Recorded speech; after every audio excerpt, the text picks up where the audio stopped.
They had seen enough of tyranny.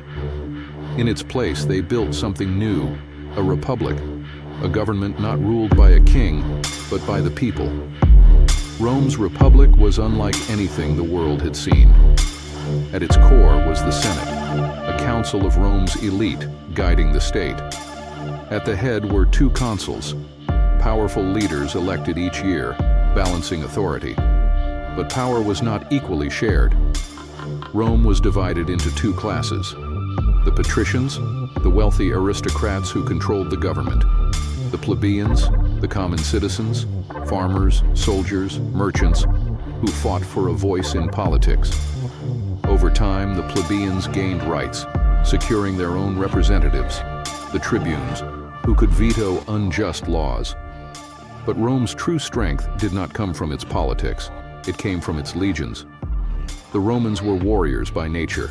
They expanded not just for land, but for glory and survival.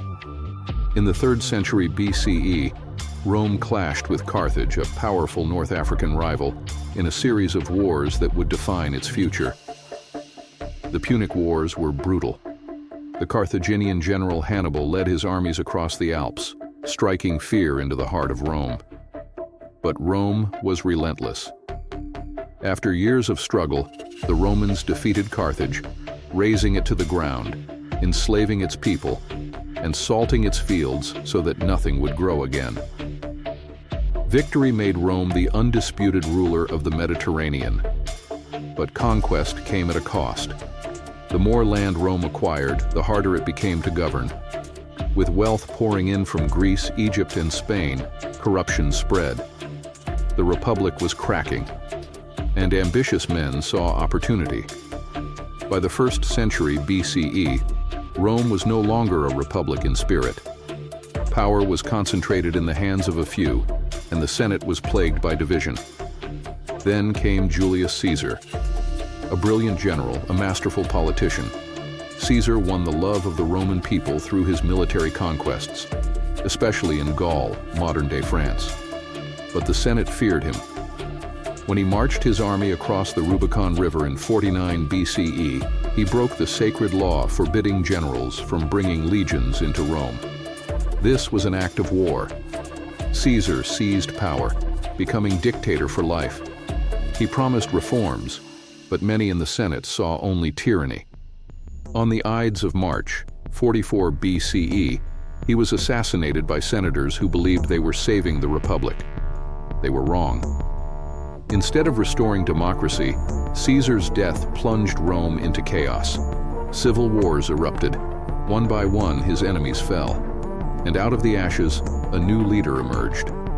Caesar's heir, Octavian, was young but ruthless.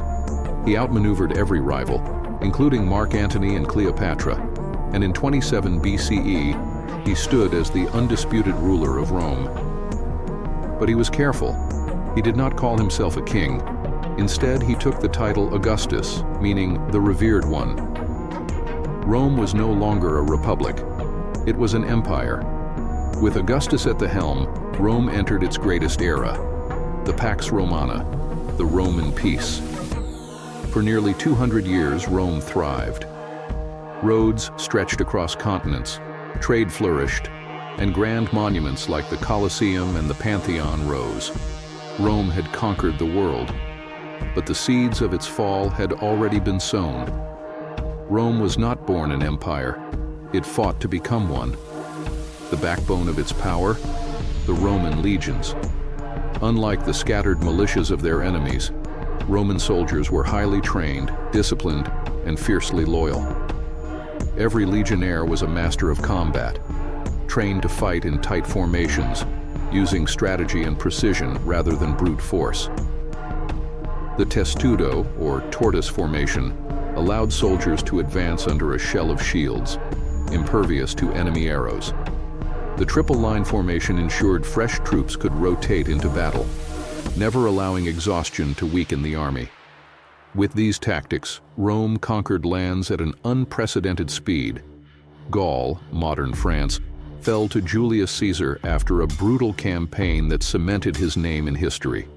Egypt, the wealthiest kingdom of the ancient world, became a Roman province after the fall of Cleopatra. Britannia, a land of fierce warriors and unforgiving terrain, was subdued by the relentless march of the legions. Rome's influence spread across the Middle East, North Africa, and deep into Europe. But military strength alone was not enough. Rome needed infrastructure to hold its empire together.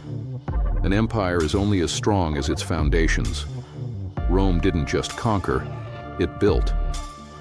Across its vast territories, Roman engineers created roads, bridges, aqueducts, and cities, a network that kept the empire connected and thriving. Roman roads, over 250,000 miles of roads, crisscrossed the empire, paved with stone and built to last for centuries. These roads allowed legions to move quickly, traders to thrive, and cultures to connect. The saying, "all roads lead to Rome," was more than just a phrase. It was reality. Fresh water was the lifeblood of Rome. Aqueducts stretched for miles, bringing clean water to cities, fountains, and baths. The Romans didn't just build cities, they made them livable, luxurious, and advanced. Architecture and engineering feats. The Colosseum, a massive amphitheater where 50,000 spectators watched gladiatorial battles. Its design still inspires modern stadiums. The Pantheon, a temple with a massive concrete dome, an architectural wonder that has stood for nearly 2,000 years. The use of concrete, arches, and domes allowed Romans to build structures that still stand today, outlasting empires that came after them. But Rome's influence wasn't just physical, it was intellectual. Rome was more than just a military and engineering powerhouse. It shaped the very ideas that define modern civilization. Latin, the language of Rome, became the foundation for Spanish, French, Italian, and many other languages. Roman literature and philosophy, the works of Cicero, Virgil, and Seneca, continue to be studied, but perhaps Rome's greatest contribution was its legal system. Roman law laid the foundation for modern legal principles, including trial by jury, property rights, and the concept of innocent until proven guilty. Rome was more than an empire. It was an idea, a blueprint for civilization. The Roman Empire eventually fell, but its influence never faded. Its roads became the pathways of history. Its laws became the foundation of justice. Its language shaped the way we speak. Its architecture still stands, defying the passage of time. Rome was not just a city, it was a force that shaped the world. And in many ways it still lives on today. It all began in 509 BCE, when Rome cast off the shackles of monarchy and declared itself a republic. But freedom came with challenges. Rome was surrounded by powerful and hostile enemies: the Etruscans to the north, the Samnites in the rugged mountains, and the Greeks in the south. Each of these civilizations had its own ambitions, and they saw Rome as an upstart city-state rather than a rising superpower. For the fledgling republic, expansion was not a choice, it was a necessity. To survive, Rome had to dominate or be dominated. What followed was a relentless campaign of conquest, a struggle for supremacy that would see Rome defeat its rivals one by one. And with each victory, the Republic grew stronger, laying the foundation for an empire that would one day rule the Mediterranean. This is the story of Rome's conquest of Italy. The battles, the betrayals, and the strategies that turned a small city into an unstoppable force. The first challenge to Rome's survival came from its immediate neighbors in Latium. The Latin tribes, sharing cultural and linguistic ties with Rome, resisted its growing dominance. In a series of wars throughout the 5th and 4th centuries BCE, Rome systematically defeated and absorbed these Latin city-states. Through a combination of military strength and political diplomacy, Rome established itself as the dominant force in the region. However, Rome's ambitions did not go unnoticed. To the north, the powerful Etruscan city of Veii posed a major threat. Veii, a wealthy and influential city, rivaled Rome in power and territory. After years of skirmishes, Rome launched a decisive campaign in 406 BCE. Led by the legendary general Camillus, the Romans laid siege to Veii for a decade. In 396 BCE, after relentless pressure, the city fell. Its people were enslaved, and its land was absorbed into Roman territory, Rome's first major conquest beyond its immediate borders. Just as Rome celebrated its victory over Veii, a new and terrifying threat emerged. In 390 BCE, a massive horde of Gauls, led by the warlord Brennus, swept down from the north. At the Battle of the Allia, the Roman army was disastrously defeated, and the city of Rome itself was sacked. The Gauls pillaged the city and extorted a massive ransom before withdrawing. This event left an indelible mark on Roman memory. Determined never to suffer such humiliation again, Rome rebuilt its defenses, strengthened its military, and embarked on an aggressive expansionist policy. The Republic's new goal was clear: dominate Italy to ensure Rome's survival. As Rome expanded, it inevitably clashed with the Samnites, a fierce and warlike people who controlled much of central and southern Italy. The First Samnite War erupted in 343 BCE when the city of Capua, under threat from the Samnites, called for Roman protection. Rome saw an opportunity to extend its influence into Campania, a region rich in resources and strategically valuable for future expansion. The war began with Rome winning a series of early victories. The Roman legions, employing superior organization and tactics, overwhelmed Samnite forces in pitched battles. However, the rugged terrain of Samnium made sustained conquest difficult. The Samnites, skilled guerrilla fighters, launched counterattacks that made further Roman advances costly. By 341 BCE, both sides were exhausted. A truce was negotiated, and Rome withdrew from Samnite territory, but not without gains. Rome had successfully asserted its power in Campania and demonstrated its military superiority. However, tensions between the two powers remained unresolved, setting the stage for further conflict. By the late 4th century BCE, Rome had solidified its control over central Italy, but not all of its allies were content with its growing power. The Latin cities, which had long been Rome's partners in warfare and politics, began to resist Roman dominance.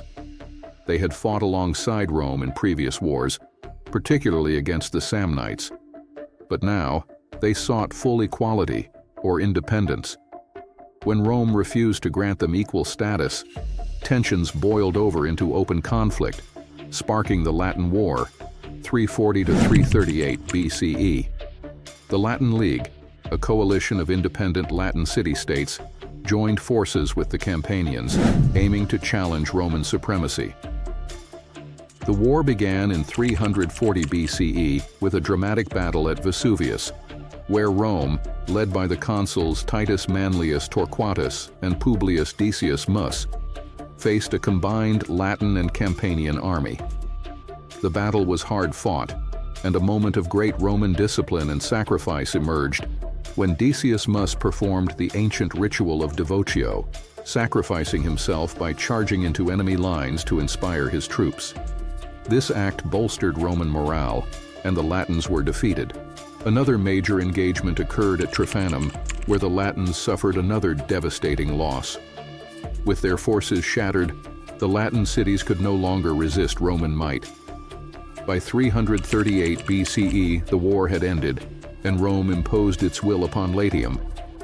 Rather than destroying the Latin cities, Rome adopted a unique strategy: partial integration. Some cities were granted full Roman citizenship, while others became allies under Roman oversight. This system ensured loyalty while allowing Rome to expand its power without constant warfare. The Latin War was a turning point, marking the transition from Rome as one Italian power among many to the undisputed ruler of Latium, setting the stage for further expansion. The Second Samnite War was one of the most intense and defining conflicts of early Roman history. Unlike the First Samnite War, which ended in a temporary truce, this war would test Rome's resilience, military adaptability, and capacity for prolonged warfare. Tensions reignited in 326 BCE when the city of Neapolis, modern Naples, sought Rome's protection against Samnite aggression. Rome, eager to extend its influence in southern Italy, intervened, leading to all-out war with the Samnites. The early years saw Roman successes, but in 321 BCE, the war took a disastrous turn at the Battle of the Caudine Forks. Thanks for watching. Stay tuned for Part 2, where we dive into the humiliation at Caudine Forks, the Third Samnite War, the conquest of northern Italy, and the Battle of Lake Vadimo. In one of the most infamous defeats in Roman history, a Roman army was trapped in a narrow mountain pass by the Samnites. With no escape, the Romans were forced to surrender without a fight. To further humiliate them, the Samnites made the captured Romans pass under a yoke of spears, symbolizing their submission. This event deeply scarred Roman pride and fueled their determination for revenge. Rather than being demoralized, Rome used this loss to reform its military. The legions adapted new battlefield tactics, incorporating more flexible formations that could counter the Samnites' guerrilla warfare in mountainous terrain. Over the next 2 decades, Rome fought relentlessly, securing key victories and wearing down Samnite resistance. By 304 BCE, the war ended in a decisive Roman victory. The Samnites were forced into submission, solidifying Rome's dominance over central Italy. This conflict showcased Rome's resilience, military innovation, and strategic diplomacy, setting the stage for its future conquests and establishing it as the leading power in Italy. The Third Samnite War was the final and most decisive confrontation between Rome and the Samnites. Unlike the previous wars, this conflict escalated into a large-scale struggle for control of Italy, drawing in powerful allies on both sides. The Samnites, realizing they could not defeat Rome alone, forged a grand coalition with the Etruscans, Umbrians, and Gauls, all of whom saw Roman expansion as a threat to their independence. This war would determine the future of Italy. The war began in 298 BCE, when Rome launched a preemptive strike into Samnite territory, winning a key victory at Battle of Bovianum. However, the Samnites regrouped and called upon their allies. By 296 BCE, a massive anti-Roman alliance had formed, forcing Rome to prepare for its greatest challenge yet. The turning point came at the Battle of Sentinum, one of the largest and bloodiest battles of the early Republic. Facing a vast Samnite Gallic army, the Romans, led by consuls Quintus Fabius, Maximus Rullianus, and Publius Decius Mus, fought a desperate battle. In a dramatic moment, Decius Mus, following his father's example in the Latin War, sacrificed himself by charging into enemy lines to inspire his troops. This act of devotio turned the tide, and Rome emerged victorious. With Sentinum won, the coalition collapsed. By 290 BCE, the Samnites were finally subdued, marking the end of their challenge to Roman supremacy. Rome now dominated central Italy, clearing the path for future conquests. The war cemented Rome's military reputation and strengthened its grip over Italy, bringing it one step closer to empire. With central Italy firmly under Roman control after the defeat of the Samnites, Rome turned its attention to the north, where 2 formidable enemies still posed a threat: the Etruscans and the Gauls. The Etruscans, once the dominant power in Italy, were still resisting Roman expansion, while the warlike Gauls, who had once sacked Rome in 390 BCE, continued to launch devastating raids from the Po Valley. The war was sparked when the Gallic Senones tribe attacked a Roman colony in northern Etruria. In response, Rome launched a military campaign to drive the Gauls out, leading to a full-scale war with both the Gauls and their Etruscan allies. The Roman Senate recognized that this war was not just about revenge. It was about securing the rich and fertile lands of northern Italy and ensuring the Republic's long-term safety. The key moment in the war came at Lake Vadimo, where the Romans, under the command of P. Cornelius Dolabella, faced a powerful Etruscan Gallic coalition. The battle was fierce, with the Gauls charging with their renowned ferocity. However, the superior discipline and tactics of the Roman legions ultimately prevailed. The Etruscans and Gauls suffered catastrophic losses, effectively breaking their power in the region. Following the victory, Rome systematically subdued the remaining Etruscan cities, bringing them under its influence. The war ended in 282 BCE, marking the end of Etruscan independence and securing northern Italy as part of Rome's growing domain. With this conquest, Rome had successfully removed another major obstacle to its dominance, paving the way for its next great challenge, the Greek cities of southern Italy. By the late 4th century BCE, Rome had conquered most of Italy, but one final challenge remained: the wealthy and powerful Greek city-states of southern Italy. Chief among them was Tarentum, a prosperous city with a strong navy. Fearing Roman expansion, the Tarentines sought help from King Pyrrhus of Epirus, one of the greatest military commanders of his time. Pyrrhus, eager to carve out an empire in the west, answered the call and arrived in Italy in 280 BCE with 25,000 seasoned troops and 20 war elephants, a terrifying new weapon the Romans had never encountered before. Rome, confident in its growing military might, marched south to meet Pyrrhus. In the Battle of Heraclea, Pyrrhus deployed his elephants, which caused havoc among the Roman ranks. Despite their discipline, the Romans were unfamiliar with these massive beasts and suffered a narrow defeat. However, Pyrrhus was shocked by Rome's resilience. Unlike the fractured Greek states, Rome refused to negotiate and simply raised another army. The following year, the two armies clashed again at Asculum. Pyrrhus once more won the battle, but at a devastating cost. His casualties were so high that he famously remarked, "If we win another battle like this, we will be utterly ruined." From this, the term Pyrrhic victory was born, a win that comes at too great a price. By 275 BCE, Pyrrhus's resources were depleted, and his Italian allies were wavering. At the Battle of Beneventum, Rome finally defeated Pyrrhus, forcing him to withdraw. Without his leadership, Tarentum surrendered in 272 BCE, marking the end of Greek resistance in Italy. Rome had now conquered the entire peninsula, setting the stage for its rise as a Mediterranean superpower. By 272 BCE, after nearly 2 centuries of continuous warfare, Rome had become the undisputed master of Italy. From the rugged Apennine Mountains to the fertile plains of Campania and the northern Etruscan heartlands, no rival power remained to challenge Roman dominance. However, securing military victories was only part of Rome's success.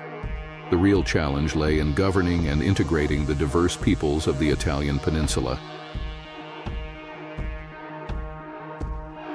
Rather than ruling through direct occupation, Rome devised an ingenious system of alliances and colonies that allowed it to control vast territories without constant military intervention. Conquered cities were divided into different categories. Some were granted full Roman citizenship, allowing them to participate in the Republic's political system. Others became Latin allies, enjoying partial rights but bound to provide soldiers for Rome's legions. Many cities remained autonomous allies, allowed to govern themselves as long as they pledged loyalty and contributed troops when needed. This system ensured a steady supply of manpower for the Roman army, which would prove crucial in future wars. Instead of simply subjugating its conquests, Rome integrated its allies into the growing republic. Over time, loyal cities could gain Roman citizenship, incentivizing them to support Rome rather than rebel. This policy created a sense of unity across Italy, making the newly conquered territories not just subjects, but future Romans. With Italy unified under Roman control, the Republic had established a powerful military and economic base. This dominance over Italy set the stage for the next phase of Roman expansion, conquering the Mediterranean, beginning with its greatest rival, Carthage. The conquest of Italy was only the beginning of Rome's rise to empire. Rome's conquest of Italy was more than a military achievement. It was the first step toward global domination. With a unified Italy, Rome turned its sights on external enemies, leading to the Punic Wars and the creation of a Mediterranean empire. The conquest of Italy had transformed Rome from a city-state into the world's most powerful republic. The age of Roman supremacy had begun.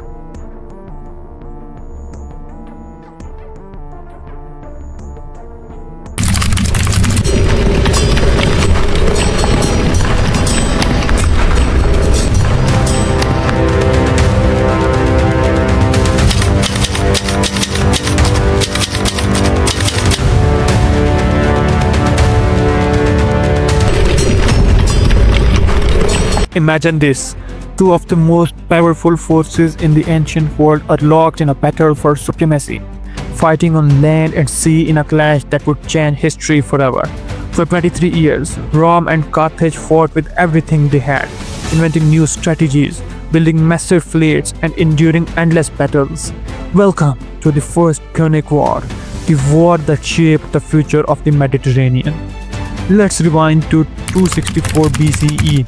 The Mediterranean was the center of the ancient world. Whoever controlled its waters controlled trade, wealth, and power. On one side of this rivalry was Rome, a growing republic in Italy with an unstoppable army. On the other side was Carthage, a rich city-state on the North African coast whose navy ruled the waves. At first glance, these two powers couldn't have been more different. Rome was a land-based power with disciplined armies and an obsession with expanding its borders. Carthage, on the other hand, was a seafaring empire. Its massive fleet protected its trade routes and brought wealth from across the Mediterranean. The conflict began over a seemingly small issue: control of the island of Sicily. This strategic island was the perfect staging ground for controlling trade between Europe and Africa. Both Rome and Carthage wanted it, and neither side was willing to back down. What started as a small conflict on Sicily quickly escalated into one of the longest and most grueling wars in history. The Masterstroke. Rome. The Roman Republic was a powerhouse on land. Its legions were made up of citizens who trained to fight with precision and discipline. But while their soldiers were second to none, Rome had a major weakness. It didn't have a navy. They relied on their allies for seafaring, and compared to Carthage, they were amateurs at naval warfare. Carthage, on the other hand, was a maritime superpower. The Conqueror's warships with 5 rows of oars dominated the seas. Carthage had years of experience as traders and sailors, and their wealth allowed them to hire mercenaries to fight on land. However, their government wasn't as unified as Rome's, which often led to disagreements during wartime. Rome's strength was in its relentless determination. Carthage's strength lay in its mastery of the sea. These differences would define the First Punic War. Key events and battles that took place in the First Punic War. The Siege of Messana. The war's origins trace back to the Sicilian time of Messana. This small but strategically located city became the focal point of a bitter rivalry. Messana sat at the northeastern tip of Sicily, controlling a narrow strait that was vital for trade and military movements. At the time, Messana was under the control of a group of mercenaries called the Mamertines. These men were former soldiers who had taken over the city and ruled it with force. However, their power was under threat from two sides. The Greek city-state of Syracuse, led by King Hiero II, wanted to capture Messana and bring it under their control. At the same time, Carthage saw an opportunity to expand its influence and protect its trade routes by taking Messana. Feeling trapped, the Mamertines reached out to both Rome and Carthage for help. This decision was like poking a hornet's nest. Carthage was quick to find forces to Messana, establishing a garrison in the city. Rome, on the other hand, hesitated.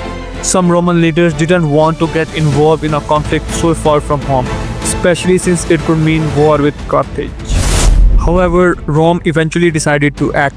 The fear that allowing Carthage to control Messana would give them too much power in Sicily and threaten Rome's growing influence in southern Italy.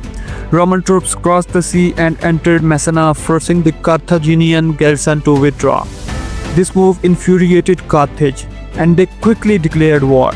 The siege of Messana marked the start of open hostilities between Rome and Carthage, dragging both powers into a larger conflict. What began as a local dispute over a small city would soon become a full-scale war, including thousands of sailors and soldiers. When the war began, Rome was at significant disadvantage. The legions were unmatched on land, but the Mediterranean was Carthage's territory. The Carthaginian navy roared the seas, and without a fleet, Rome could not effectively challenge them. But the Romans weren't the type to give up easily. They decided to build a navy from scratch, a daring and ambitious move. To speed up the process, they captured a Carthaginian Conqueror that had run aground and used it as a blueprint. This ship, with its 5 rows of oars, was the backbone of Carthage's navy, and Rome planned to use it against them. Building the ships was only half the battle. The Romans now faced another challenge. They didn't know how to sail. To train their crews, they practiced rowing on dry land using mock ships set up on the shore. This gave the rowers and marines a basic understanding of how to work together. The Romans also added their own innovation, the corvus or crow. This was a girding plank with a large spike on the end. During a battle, the corvus could be swung onto an enemy ship where it would latch on like a giant claw. Battle of Mylae. With their newly built navy, Rome faced its first major test at the Battle of Mylae. This battle took place off the northern coast of Sicily and was a defining moment in the war. The Carthaginian fleet, confident in their naval superiority, approached Mylae expecting an easy victory. They had over 100 warships compared to Rome's fleet of about the same size, but they underestimated Rome's determination and ingenuity. As the battle began, the Romans used their corvus to devastating effect. When the Carthaginian ships tried to ram them, the Romans dropped the corvus onto the army decks, turning the sea into a chaotic battlefield. Carthaginian sailors used to quick naval engagements found themselves outmatched in close combat by Roman soldiers. Rome's commander, Gaius Julius, led the fleet with courage and skill. Under his leadership, the Romans captured or sank over 50 Carthaginian ships, a staggering victory for a navy that hadn't existed just a few years earlier. The Battle of Mylae was a turning point. It proved that Rome could challenge Carthage at sea and boosted Roman morale. Julius was awarded a triumph, and a column decorated with the bronze rams of captured Carthaginian ships was erected in his honor. The invasion of Africa. After their successes in Sicily, Rome decided to strike directly at the heart of Carthage. The plan was bold: launch an invasion of North Africa to force Carthage into surrender. In 256 BCE, a massive Roman fleet set sail, carrying tens of thousands of soldiers under the command of Marcus Atilius Regulus. After a dramatic naval victory at Cape Economus, one of the biggest sea battles in history, the Romans landed on the shores of North Africa. First, the invasion went well. The Roman legions defeated Carthaginian forces in a series of battles and advanced towards Carthage itself.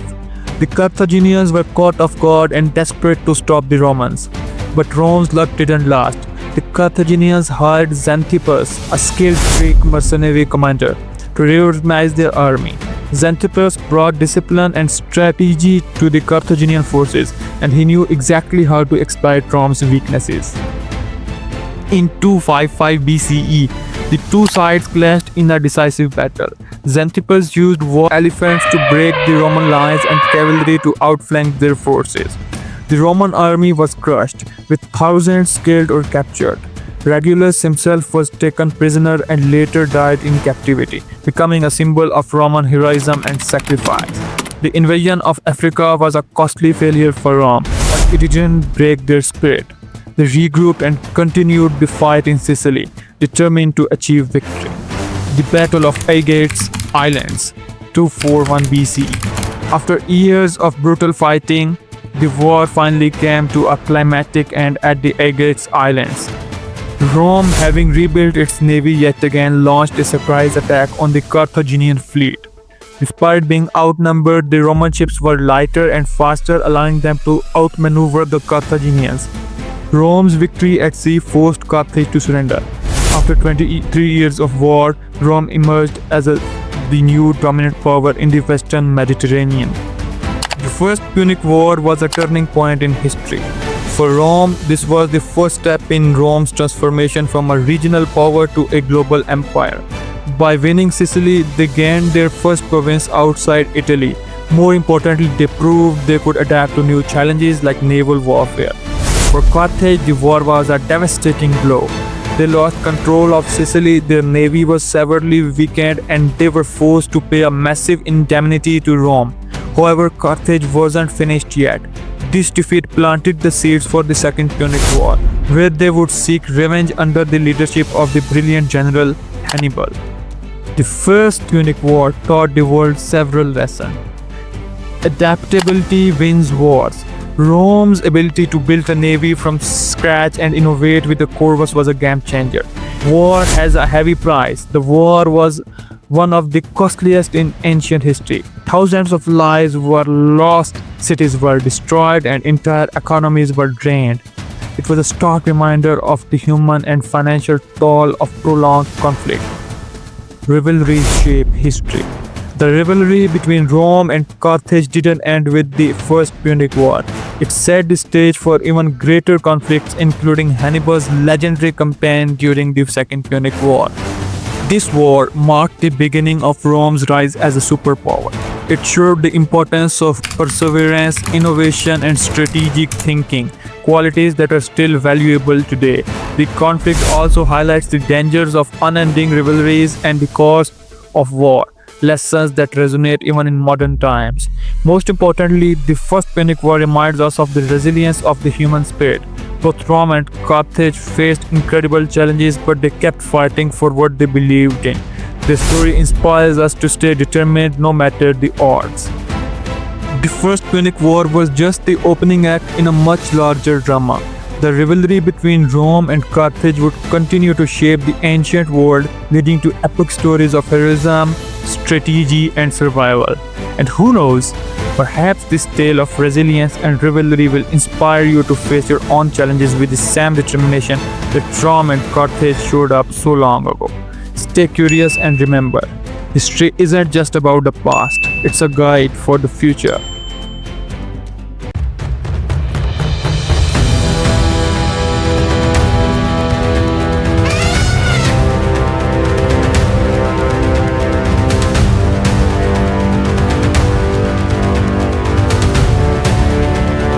Imagine you're a Roman soldier.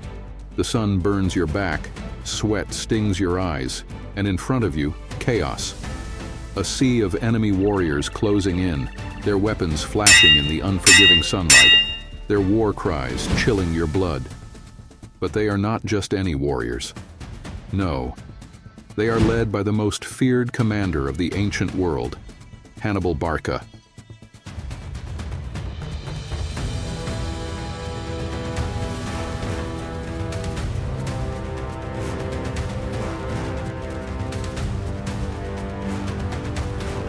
Suddenly the earth trembles. No, not an earthquake. Something worse. A deep, thunderous rumble. You feel it before you see it. Then, out of the dust, they emerge. Giant war elephants, their ivory tusks gleaming, their sheer size sending fear coursing through your veins. They charge straight at you, crushing men and shields alike under their massive weight. This is not a nightmare. This is real. This is the Second Punic War, the war that nearly destroyed Rome. But how did it come to this? How did one man almost bring the mighty Roman Republic to its knees? And most importantly, why does it still matter today? Buckle up, because this is one of the greatest war stories in history. Before we dive into the action, let's go back to the beginning. Two great powers ruled the Mediterranean, Rome and Carthage.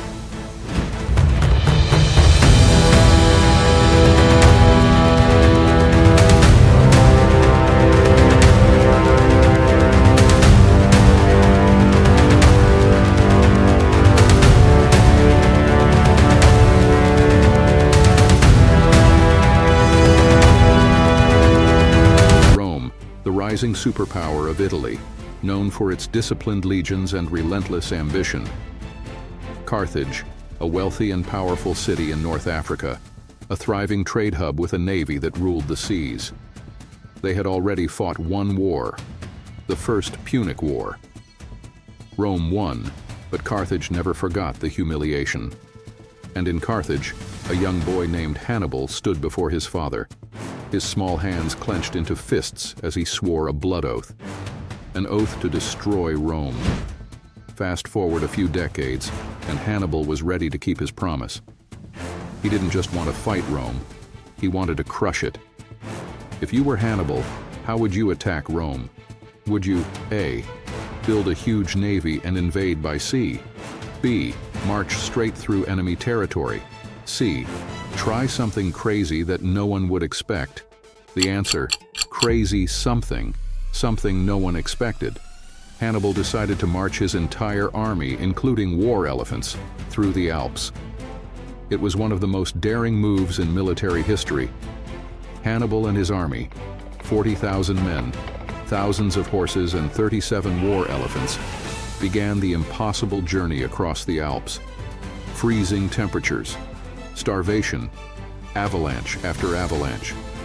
They battled not just the elements, but hostile mountain tribes attacking from above. The narrow paths crumbled beneath their feet. Thousands died. But Hannibal pushed on. And when they finally emerged, they weren't just alive, they were ready for war. And that's when the Romans got the news.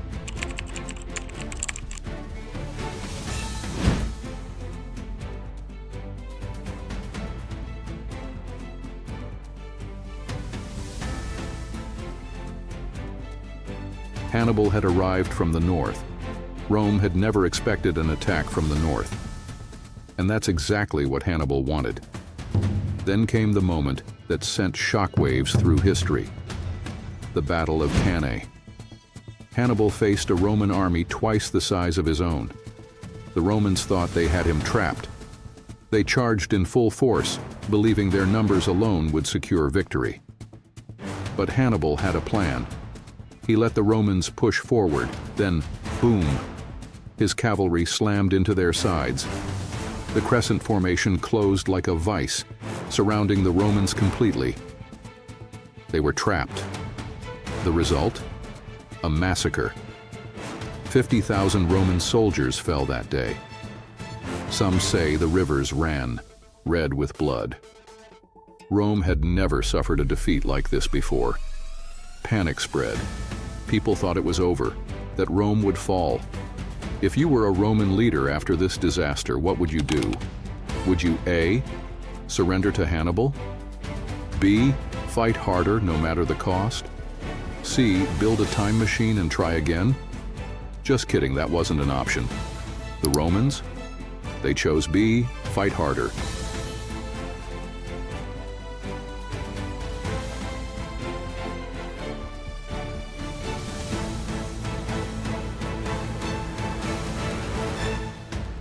But this time they fought smarter. Scipio Africanus, Rome's answer to Hannibal. He realized something important. Instead of chasing Hannibal around Italy, he'd attack Carthage itself. If Carthage was in danger, Hannibal would have to come back and defend it, and it worked. Hannibal was forced to return home. And that set the stage for one final epic showdown. This was it, the final battle. Rome versus Carthage, Scipio versus Hannibal, two of the greatest military minds in history. But Rome had learned from its mistakes. Scipio had a trick up his sleeve. As the elephants charged, the Roman soldiers opened gaping pathways, letting them pass harmlessly through. Then the Romans counterattacked. And just like that, it was over. Hannibal was defeated. Carthage surrendered. The war was over.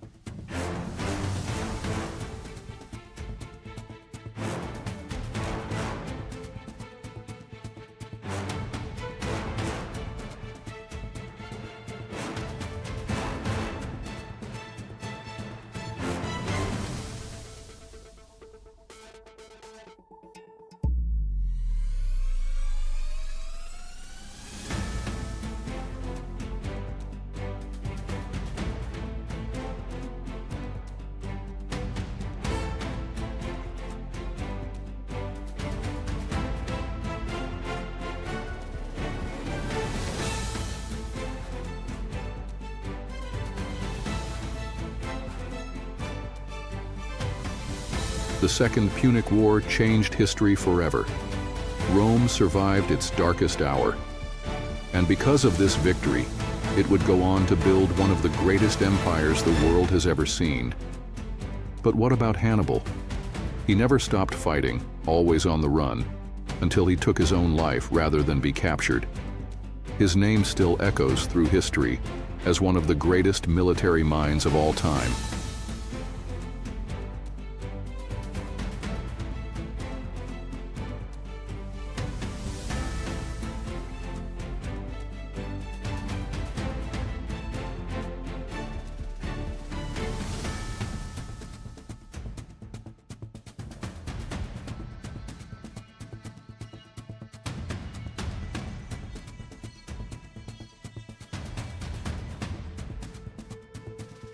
The final showdown between Rome and Carthage. Imagine a city so rich that its people decorated their temples with gold and silver. A city so powerful, it once controlled the Mediterranean Sea. Now imagine that same city being burned to the ground, its people taken away as slaves, and its name erased from history books for years. That's the story of the Third Punic War, the final and most brutal conflict between two ancient superpowers, Rome and Carthage. For over a century, Rome and Carthage were fighting on control over trade, land, and power in the Mediterranean. They had already fought two massive wars before. The First Punic War, 264 to 241 BCE, was a fight over who would rule the island of Sicily, and the Second Punic War, 218 to 201 BCE, saw Carthage's famous general Hannibal almost defeat Rome. But even after two wars, these ancient powerhouses couldn't let it go. Rome was paranoid. They believed Carthage was still a threat, even though Carthage had been humiliated after losing the Second Punic War. Rome had forced Carthage to pay a huge fine, give up its navy, and promise never to fight another war without Rome's permission. Still, Carthage managed to bounce back. The city became wealthy again, focusing on trade instead of war. But Rome wasn't happy. They saw Carthage's growing wealth as a sign of danger. But by the end of 149 BC, their deadly game would come to its final, disastrous conclusion. The legacy of Hannibal, a shadow over Rome. Before we dive into the Third Punic War itself, we need to understand the deep-rooted fears that pushed Rome to launch this devastating conflict. These fears were born out of the harrowing experiences of the Second Punic War, fought between 218 and 201 BC. The Second Punic War is famous for one reason. Hannibal Barca. This Carthaginian general, one of the greatest military tacticians in history, became the living embodiment of Rome's deepest fears. Hannibal's invasion of Italy is still considered one of the most remarkable military campaigns in history. In 218 BC, Hannibal led his army, including war elephants, across the Alps into Italy, an unimaginable feat at the time. Over the next few years, Hannibal's forces would strike fear into the hearts of every Roman citizen. His victory at the Battle of Cannae in 216 BC was a crushing blow to the Roman Republic. Out of an army of around 80,000 men, nearly 70,000 Roman soldiers were slaughtered in a single day. This disaster was so devastating that it threatened to unravel the entire Roman Republic. But despite these crushing defeats, the Romans were not defeated. In a remarkable display of resilience, Rome rebuilt its army and, under the leadership of General Scipio Africanus, eventually managed to turn the tide of the war. In 202 BC, Scipio's forces defeated Hannibal at the Battle of Zama, forcing Carthage to surrender. However, even though Carthage lost the Second Punic War, the trauma of Hannibal's invasion was etched deeply into Roman memory. The Romans could never forget how close they came to being defeated by the Carthaginian general. His name became synonymous with fear, and the idea that Carthage could rise again to challenge Rome haunted the Roman psyche for generations. The survival of Carthage, a resurgence that couldn't be ignored. While Rome celebrated its victory in the Second Punic War, Carthage, though battered and broken, survived. The peace treaty that ended the war left Carthage severely weakened. The city was forced to pay a hefty indemnity, reduce its military to a fraction of its former size, and surrender its overseas possessions. Carthage was no longer the dominant naval and trading power it once had been. However, despite these harsh terms, Carthage did not simply disappear into history. The city began to rebuild, and by the late 2nd century BC, it had regained some of its former wealth. Trade flourished once more, and its merchants were once again conducting business across the Mediterranean.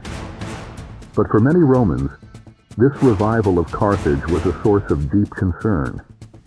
The idea that Carthage, despite its earlier defeat, could recover and once again pose a threat to Rome was deeply unsettling. The fear of Carthage's resurgence, particularly among the Roman elite, became one of the driving forces behind the decision to go to war once again.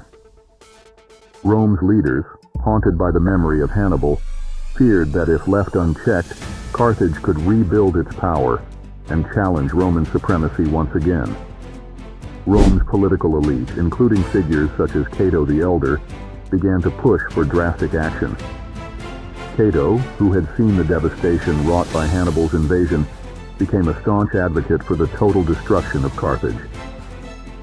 In every speech he made in the Senate, Cato would famously end with the words, "Carthage must be destroyed." These words echoed throughout Roman political circles, stirring the public's fears and pushing for a final, all-out war. The catalyst, Rome and Numidia. In 150 BC, an event provided the perfect excuse for Rome to act. Carthage found itself at odds with its neighbor, the Kingdom of Numidia, a client kingdom of Rome. The Numidian king, Massinissa, had been encroaching on Carthaginian territory. Carthage, desperate to protect its borders, took military action. This move, though driven by defensive concerns, was seen by the Romans as a violation of the peace treaty that had been signed after the Second Punic War. Rome's reaction was swift and harsh. Rome demanded that Carthage disarm and dismantle its city defenses, impossible demands that left the Carthaginians with little choice but to resist. At this point, the political climate in Rome was strongly anti-Carthaginian. The Senate, influenced by Cato's rhetoric and the fear of Carthage's resurgence, was determined to eliminate the threat once and for all. Rome, in its eyes, had no choice but to act decisively.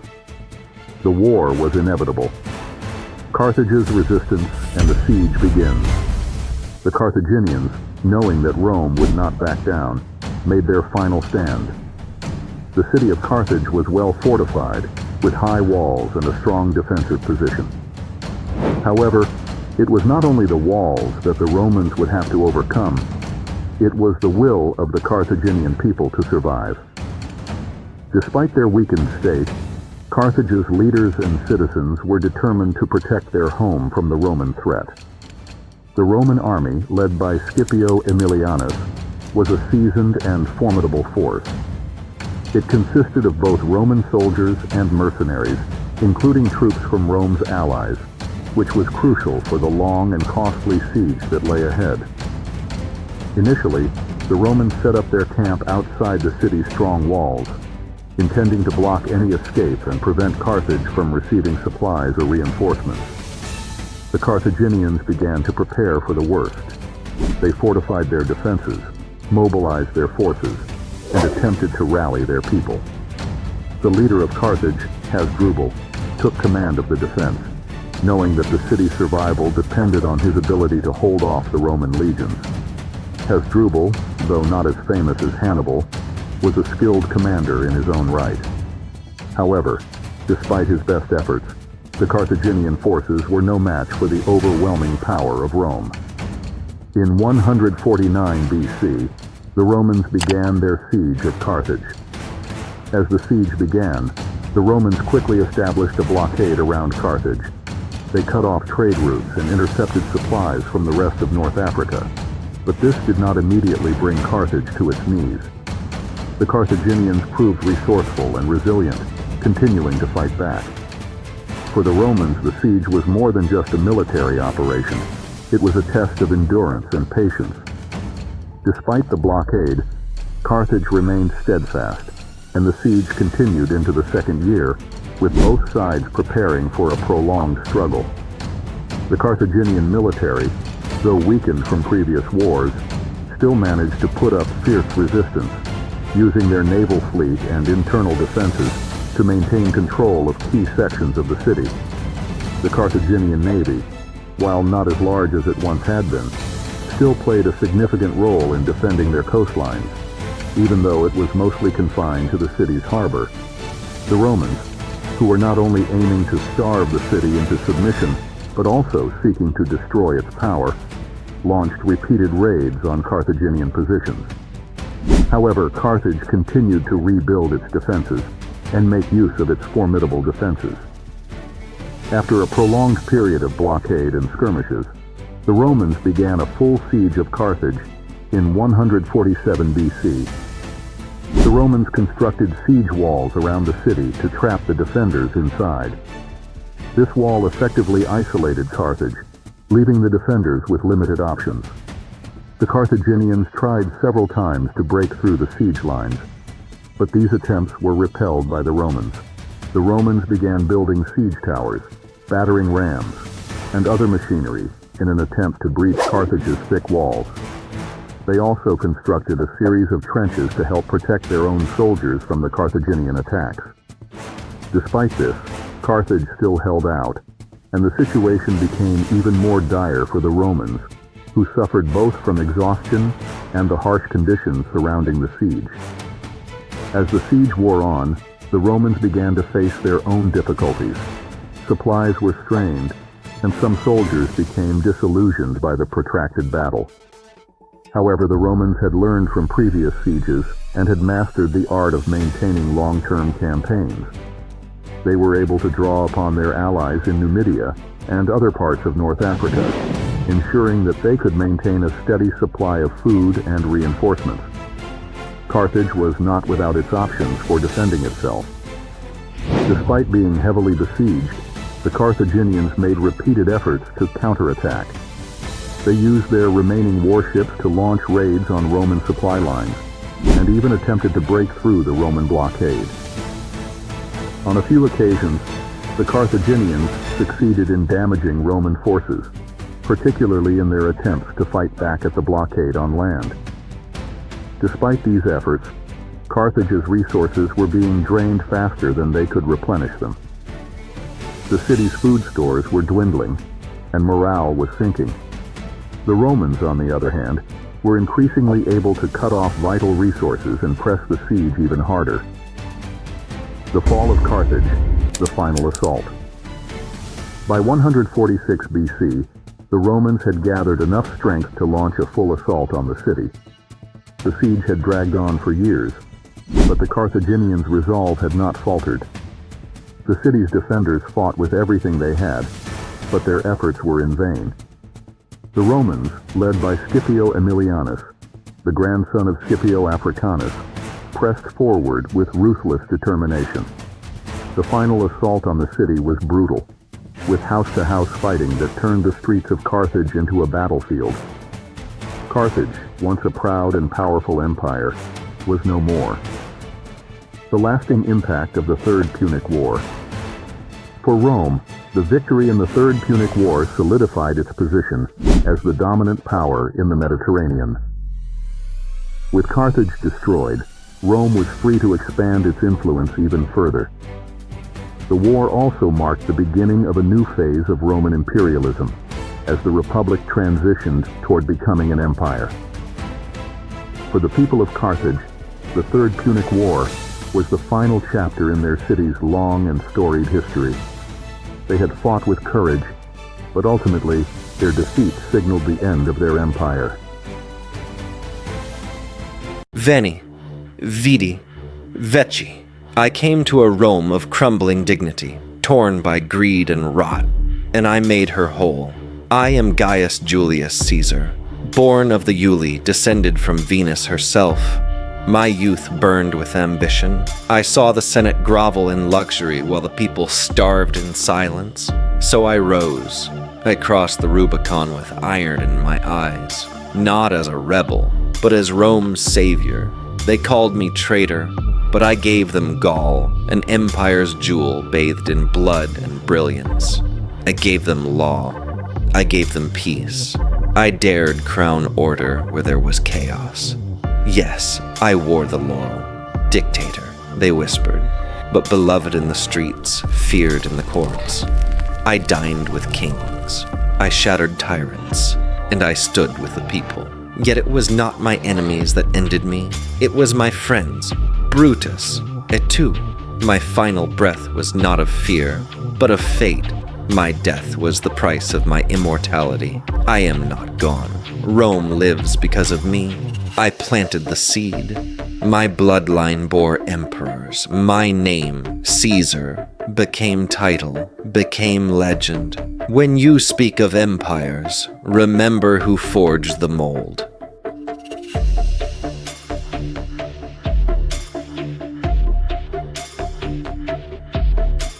From a young aristocrat to the ruler of the Roman world, this is the story of how Julius Caesar became Rome's most powerful man. Rome in the 1st century BCE was a republic in crisis. Corruption, political violence, and power struggles between ambitious generals had thrown the state into chaos. The Senate, once the heart of Roman democracy, was now a battleground for elite factions, each vying for control. In this unstable world, Julius Caesar rose faster than anyone expected. Through military genius, strategic alliances, and sheer ambition, he transformed himself from a young politician into the most feared and respected leader in Rome. But how did he do it? What key moments and bold decisions set him apart from his rivals? And how did his unstoppable rise lead to both his greatest triumph and his downfall? This is the story of Caesar's path to ultimate power. Julius Caesar was born in 100 BCE into the Iulii family, an ancient but politically weak patrician lineage. Though his family claimed descent from Venus, they lacked real power, and Caesar was determined to change that. His first challenge came early. His uncle Gaius Marius was a powerful general who led Rome's populous faction. But when Lucius Cornelius Sulla seized power in a brutal civil war, Marius's allies, including Caesar, were targeted for execution. Refusing to submit, Caesar fled Rome and went into hiding. After Sulla's death, he returned to Rome, using charisma and calculated risks to climb the political ladder. He built a reputation as a brilliant orator, ruthless strategist, and champion of the common people. But Caesar knew that political success alone wasn't enough. Real power in Rome came from military victories. To achieve greatness, he needed a war, and soon he would find one. Returning to Rome, Caesar wasted no time building his influence. He became a military tribune, then a senator, using bribery, alliances, and populist policies to win the favor of the people. His charisma and ambition made him a rising star, but also a growing threat to Rome's elite. In 60 BCE, Caesar made a bold move. He formed the First Triumvirate, a secret alliance with Pompey the Great, Rome's most powerful general, and Crassus, the richest man in Rome. This three-man power block controlled Roman politics and ensured Caesar's election as consul in 59 BCE. As consul, he pushed radical reforms, redistributing land to the poor and strengthening his military command. But the Senate hated him, fearing he was becoming too powerful.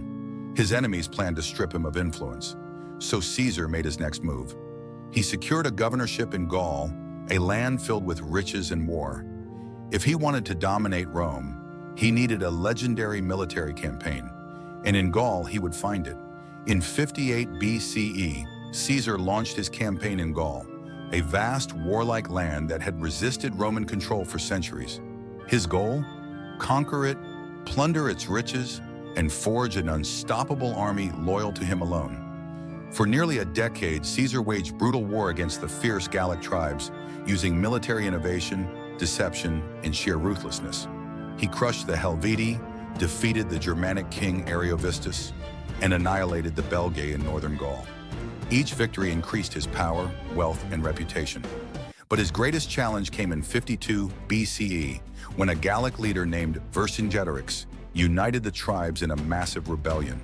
The war climaxed at the Siege of Alesia, where Caesar, outnumbered, surrounded the enemy and built a double wall of fortifications, defeating the Gallic army in a legendary battle.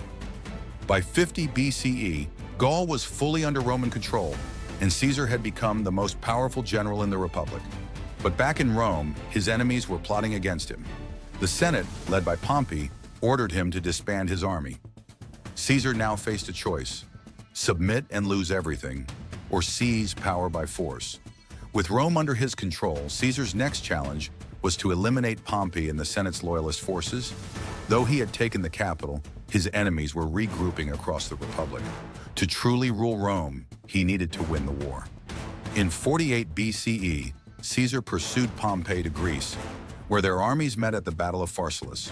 Caesar's outnumbered forces used superior tactics to lure Pompey into a trap, crushing his army. Pompey fled to Egypt, seeking asylum, but upon arrival, Pharaoh Ptolemy XIII betrayed and assassinated him, hoping to win Caesar's favor. But the plan backfired. Caesar was furious. He wanted to defeat Pompey himself, not see him murdered. He remained in Egypt, aligning himself with Cleopatra, supporting her claim to the throne in the Alexandrian War. Their alliance, both political and personal, secured Egypt as a loyal client state of Rome. Over the next few years, Caesar hunted down the last Pompeian loyalists, defeating them in North Africa, Battle of Thapsus, 46 BCE, and Spain, Battle of Munda, 45 BCE. With his enemies wiped out, he returned to Rome as the unchallenged ruler of the Republic. In 44 BCE, the Senate declared him dictator for life. He introduced massive reforms, including debt relief, a new calendar, the Julian calendar, and citizenship expansions. But his growing power and arrogance alarmed Rome's elite. To them, he was no longer a leader. He was a king in all but name, and Rome had always hated kings. Caesar had won every battle, but his final enemy would come from within the Senate itself. Julius Caesar's rise to power was one of the most dramatic in history.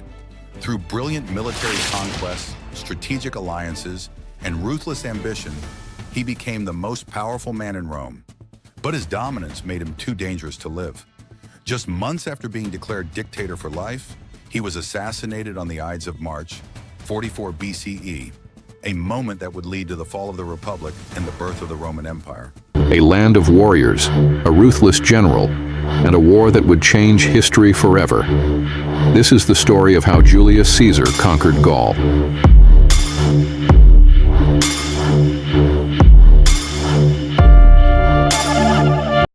In 58 BCE, Gaul was a land of independent tribes, each with its own leaders, rivalries, and traditions. Fierce warriors like the Celts and Belgae dominated the landscape, resisting Roman influence for centuries. But what they lacked was unity, and that weakness would become their downfall. Enter Julius Caesar, a Roman general hungry for glory, wealth, and absolute power. With a disciplined army and a brilliant strategy, he embarked on a nearly decade-long campaign that would see entire tribes annihilated, alliances shattered, and a legendary resistance crushed. But how did one man defeat an entire region? What tactics made the Roman legions unstoppable? And how did this war propel Caesar to ultimate power and his eventual downfall? This is the story of the Gallic Wars.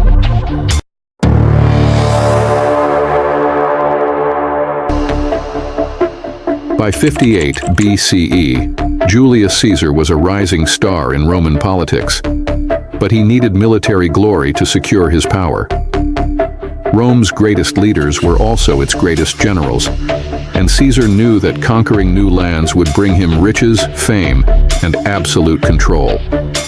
Gaul was the perfect target. Though vast and heavily populated, it was a land of tribal infighting. Dozens of warring factions meant no united resistance, and Caesar saw his chance. His official excuse: Rome's northern borders were under threat from migrating Gallic tribes, particularly the Helvetii, who were moving westward. In reality, Caesar wanted a war, one that would make him powerful enough to challenge Rome itself. With an army of 50,000 hardened Roman soldiers, Caesar crossed into Gaul. The Gallic Wars had begun, and the world would never be the same.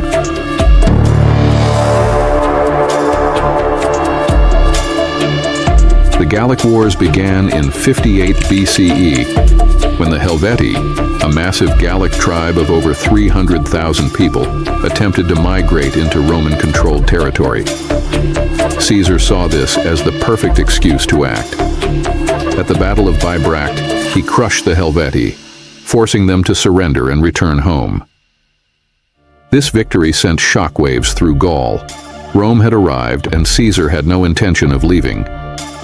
Next, Caesar turned to an even greater threat: the Germanic king Ariovistus, who had led his warriors across the Rhine and into Gaul. At the Battle of Vosges, Caesar used superior Roman discipline and formations to decimate Ariovistus's forces, driving the Germans back across the river. With these two victories, Caesar secured his foothold in Gaul, but rather than leaving, he declared himself the protector of Gallic tribes loyal to Rome. In reality, this was a classic divide-and-conquer strategy, setting Gallic factions against each other while Rome grew stronger. The message was clear: Gaul was now Caesar's battlefield. The tribes had a choice: submit to Rome or be destroyed.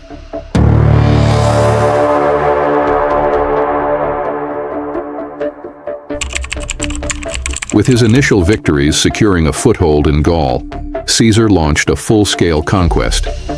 His strategy? Crush all resistance, eliminate rivals, and turn divided tribes against each other. In 57 BCE, he targeted the Belgae, a powerful confederation of northern tribes known for their fierce warriors. At the Battle of the Sabines, his legions were ambushed by a massive Belgae force, but Caesar's discipline and quick thinking turned the tide. Tens of thousands of Belgae were slaughtered, and the survivors surrendered. Next, he moved west to confront the Veneti, a seafaring people who controlled critical trade routes. The Veneti tried to resist using their superior navy, but Caesar built specialized warships to defeat them. When the Veneti finally surrendered, Caesar executed their leaders and enslaved the entire population, a brutal warning to other tribes. One by one, Gaul's tribes fell to Rome's military machine. Those who surrendered were spared, but those who resisted faced annihilation. By 53 BCE, most of Gaul was under Caesar's control. But just as victory seemed certain, a new leader united the Gallic tribes for one last stand, a warrior named Vercingetorix. And he was about to give Caesar his toughest challenge yet.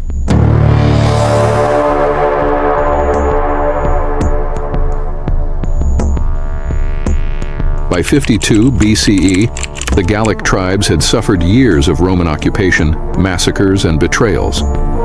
But just when Caesar thought Gaul was conquered, a new leader rallied the tribes for one last fight, Vercingetorix, a brilliant and charismatic warrior from the Arverni tribe. Unlike previous Gallic leaders, Vercingetorix understood that Rome's strength lay in its discipline and organization. Instead of facing Caesar in open battle, he adopted a scorched earth strategy, burning villages, destroying food supplies, and using guerrilla tactics to weaken the Roman legions. At the Battle of Gergovia, Vercingetorix handed Caesar his first major defeat, forcing the Romans into retreat. The victory united more tribes under his banner, and for the first time, Gaul had a real chance to drive out the invaders. But Caesar was not finished. He regrouped, reinforced his legions, and prepared for the decisive battle that would determine the fate of Gaul. The final showdown would take place at a fortified hilltop stronghold called Alesia, where Vercingetorix would make his last stand.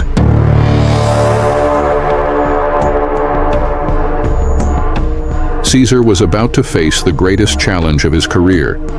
The Battle of Alesia, 52 BCE, was the defining moment of the Gallic Wars. Vercingetorix and 80,000 warriors fortified themselves inside Alesia, a hilltop stronghold, confident they could outlast Caesar's siege. But Caesar had a plan unlike anything the ancient world had seen. Instead of storming Alesia, he built a massive wall around it, 16 miles long, trapping the Gauls inside. Then, knowing that a Gallic relief army would arrive, he built a second outer wall, creating a double-layered siege. The Romans were now fighting on two fronts, keeping Vercingetorix in and his reinforcements out. For weeks, the Gauls launched desperate assaults, but the Roman fortifications held firm. When the relief army was crushed, Vercingetorix surrendered to Caesar, marking the end of Gallic resistance. Alesia was a military masterpiece, proving Caesar's brilliance as a commander and securing his place as the most powerful man in Rome.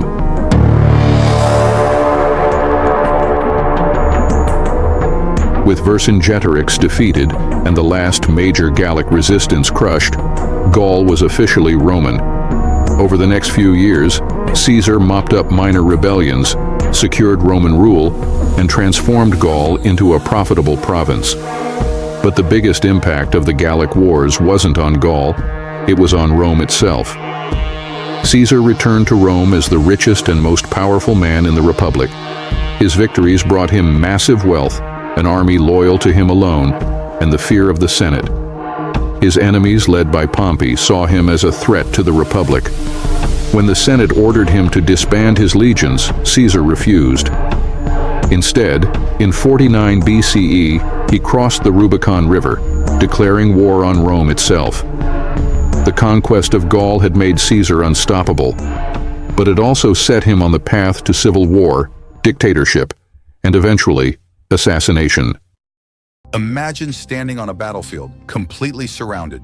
Behind you, thousands of desperate warriors, trapped and starving. In front, an army of reinforcements, massive, relentless, closing in like a tidal wave. The walls you built to trap your enemies have now turned into your own cage. Any mistake means total annihilation. Yet one man didn't just survive this impossible scenario. He engineered his way to victory. How did Julius Caesar, against all odds, outmaneuver and outfight an enemy that outnumbered him 4-1? What tactical genius turned what should have been a disastrous defeat into his greatest military triumph? This was the Battle of Alesia, the decisive moment in the Gallic Wars. The rebellion, led by the formidable Vercingetorix, had pushed Rome to the brink. But at Alesia, Caesar didn't just fight a battle. He staged one of the most brilliant sieges in military history. This wasn't just a Roman victory, it was a masterclass in strategy, deception, and sheer determination. A battle that would seal the fate of Gaul and propel Caesar toward ultimate power.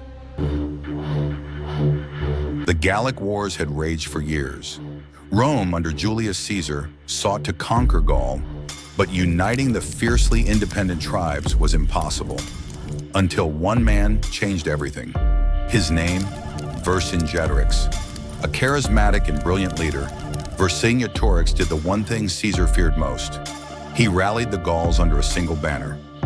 Using scorched earth tactics, he denied the Romans food and forced them into brutal battles. For the first time, Caesar was struggling. After a costly victory at Gergovia, Caesar found himself on the defensive, his reputation at risk. But Vercingetorix made a critical mistake. He retreated to Alesia. Alesia wasn't just any stronghold. It was a fortified hilltop city, nearly impossible to attack. The Gauls believed it was unbreakable, but Caesar saw an opportunity, not to storm the city, but to trap Vercingetorix inside.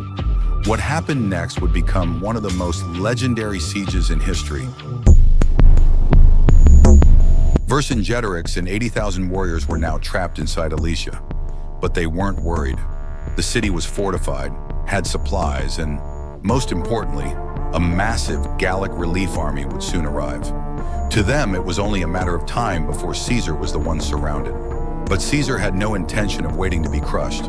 Instead, he executed one of the most audacious siege strategies in history. Rather than attack Alesia, he built a wall around it.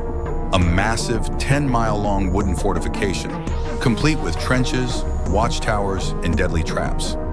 His plan? Starve the Gauls out. But he didn't stop there. Caesar knew a relief force was coming, so he built a second wall, 14 miles long, facing outward. Yes, you heard that right. He built a double fortress, trapping Vercingetorix inside and protecting himself from an attack outside. Caesar's army of 60,000 was now a human vice, crushing the Gauls from both sides. This was not just a siege, it was engineering warfare at its finest. Inside Alesia, food began to run out. Vercingetorix sent desperate riders to call for reinforcements. But time was running out. The moment of reckoning was coming. Inside Alesia, panic set in. Food was running out. The once mighty Gallic warriors now faced a slow and agonizing death, not by Roman swords, but by starvation. Desperate, Vercingetorix made a ruthless decision. He expelled thousands of civilians, women, children, the elderly, out of the city to conserve supplies for his fighters. But Caesar was merciless. He refused to let them pass through his fortifications. Between the walls of Rome and the gates of Alesia, the innocent were left to die. But Vercingetorix had one final hope: reinforcements. The message had been sent, and soon a massive Gallic relief army arrived. Estimates range from 120,000 to 250,000 warriors, dwarfing Caesar's 60,000 men. The siege had now flipped. Caesar was the one surrounded. Inside, Vercingetorix's warriors prepared for a final breakout. Outside, the relief force got into position. The Romans were now caught between two armies, outnumbered nearly 4-1. Then on a fateful day, the Gauls launched a massive, coordinated assault, a two-pronged attack from both inside and out. If Caesar's lines broke, the Romans would be slaughtered. The Battle of Alesia was about to reach its climax. The ground shook as the Gallic relief army charged, slamming into Caesar's outer defenses. At the same time, inside Alesia, Vercingetorix's warriors erupted from the city gates, launching a desperate breakout attempt. For the first time, the Romans were completely overwhelmed. The outer wall buckled under the sheer force of the Gallic assault. At one weak point, near a marsh, the relief army broke through, sending waves of warriors surging into the Roman lines. If they succeeded in widening the gap, the battle and the war would be over. Caesar knew this was the moment of truth. Dressed in his famous red cloak, he personally led his troops into battle. Fighting side by side with his men, he rallied his legions for one final stand. Then, in a brilliant tactical move, Caesar unleashed his cavalry, sweeping around the Gauls' exposed flank. The relief force, caught between the Roman cavalry and the fortified walls, collapsed into chaos. One by one, the Gallic warriors fell. The massive army that came to save Alesia routed. Inside the city, Vercingetorix watched in horror. His last hope was gone. The battle was lost. The next day, he surrendered. With his forces annihilated and no escape left, Vercingetorix had no choice. In a dramatic moment, he rode into Caesar's camp, removed his armor, and knelt before his conqueror. The once mighty leader of the Gauls was now a prisoner. He would be taken to Rome, paraded in Caesar's triumph, and later executed. The victory at Alesia marked the end of Gallic resistance. Gaul became firmly under Roman control, bringing wealth, power, and prestige to Caesar. But this victory did more than secure Gaul. It propelled Caesar toward ultimate power. The man who won Alesia would soon march on Rome itself. If you enjoyed this deep dive into one of history's greatest battles, don't forget to hit that like button and subscribe for more epic stories of strategy, power, and conquest. On March 15th, 44 BCE, Julius Caesar, dictator of Rome, conqueror, and visionary, was brutally stabbed to death by a group of senators. They called themselves the Liberators, believing they were freeing Rome from tyranny. But instead of restoring democracy, they unleashed a storm that would consume the Republic forever. What happened immediately after Caesar fell? Who stepped into the power vacuum? And how did the murder of one man lead to the rise of the most powerful empire in history? As Caesar's lifeless body lay on the Senate floor, Rome descended into chaos. His closest allies, including Mark Antony and a young, unknown heir named Octavian, were about to turn Caesar's death into an opportunity for absolute power. Rather than saving the Republic, the assassination of Julius Caesar ignited a brutal struggle for dominance, one that would end in the birth of an empire. The senators expected celebrations after Caesar's death. Instead, they were met with silence and fear. As his bloodied body lay abandoned on the Senate floor, the so-called liberators, Brutus, Cassius, and their allies, marched through the streets declaring they had saved the Republic. But instead of cheering crowds, they found a city in shock. The people of Rome loved Caesar. He had given them land, food, and stability. Now their leader was dead, and the streets erupted into chaos. Sensing danger, Brutus and Cassius fled to the Capitoline Hill, hoping to rally support. Meanwhile, one man seized the moment. Mark Antony, Caesar's most trusted general. Antony secured Caesar's money, political power, and will, making himself the most influential man in Rome. But his true masterstroke? Caesar's funeral. Before the entire city, Antony delivered a speech so powerful, it turned the Roman people into a raging mob, one that would burn the assassins' hopes to the ground. At first, the Senate tried to keep the peace. They declared an amnesty for the assassins, hoping to prevent civil war. But Mark Antony had other plans. Caesar's funeral was the turning point. In front of a massive crowd, Antony read Caesar's will, revealing that he had left money and land to the Roman people. Then, in a moment of raw emotion, he unveiled Caesar's blood-stained toga, pointing at his wounds and naming the men who had betrayed him. The reaction? Absolute fury. The people rioted, burning down the homes of the assassins. Brutus and Cassius, now public enemies, fled Rome, knowing their time was running out. Meanwhile, another key player entered the scene, Gaius Octavius, better known as Octavian. Just 19 years old, he was named Caesar's heir in the will. Many dismissed him as weak, but Octavian was calculating, ruthless, and dangerously ambitious. Realizing they had common enemies, Octavian, Antony, and Lepidus formed the Second Triumvirate in 43 BCE. Together, they hunted down their enemies, unleashing a wave of executions, including the famous orator Cicero. With their power secured, there was only one thing left to do: eliminate Brutus and Cassius once and for all. Brutus and Cassius had escaped, but they weren't finished yet. They had fled to the eastern provinces, gathering a massive army to challenge the Second Triumvirate.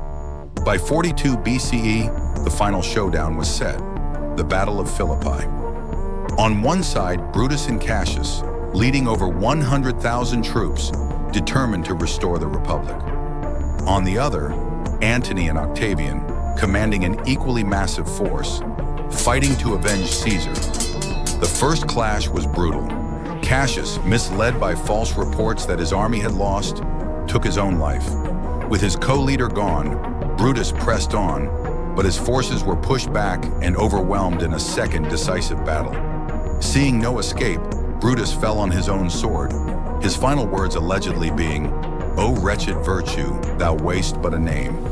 With their enemies dead, Antony and Octavian stood victorious. The Republic was now in their hands. But peace would not last. The two men who fought together would soon become bitter rivals, leading Rome into another bloody conflict, one that would determine the future of the empire. With Brutus and Cassius dead, the Republic was gone. But the power struggle had only just begun. The second triumvirate was unstable from the start. Lepidus was quickly sidelined, leaving only two men vying for control, Mark Antony and Octavian. At first, they divided the empire. Antony ruled the east, while Octavian controlled the west. But tension grew, and soon the alliance collapsed into open hostility. Antony made a fateful mistake. He fell under the spell of Cleopatra, the Queen of Egypt. Their romance wasn't just personal, it was political. Antony aligned himself with Egyptian wealth and power, presenting himself as a king rather than a Roman statesman. Octavian seized this opportunity. Using propaganda, he painted Antony as a traitor, claiming he wanted to make Egypt the center of Rome's empire. The Senate, stirred by Octavian's rhetoric, declared war on Cleopatra, and by extension, Antony. The final battle came in 31 BCE at Actium. Octavian's navy, led by the brilliant Marcus Agrippa, crushed Antony and Cleopatra's fleet. Defeated, humiliated, and abandoned, Antony and Cleopatra fled to Egypt, where they took their own lives rather than face capture. Now only one man remained standing. Octavian had won. The Republic was dead. An empire was about to rise. With Antony and Cleopatra dead, Octavian was now the undisputed ruler of Rome. There was no one left to challenge him. In 27 BCE, he made a calculated move. Rather than declaring himself a dictator like Caesar, he claimed to restore the Republic. In reality, he consolidated absolute power and was given a new title, Augustus, the first emperor of Rome. The Republic was no more. In its place stood an empire that would last for over 1,500 years. Ironically, the men who killed Caesar to save Rome had done the opposite. Their actions paved the way for one-man rule forever. If you enjoyed this deep dive into the chaos after Caesar's assassination, don't forget to hit like and subscribe for more thrilling stories from history. Drop a comment below. We'd love to hear your thoughts.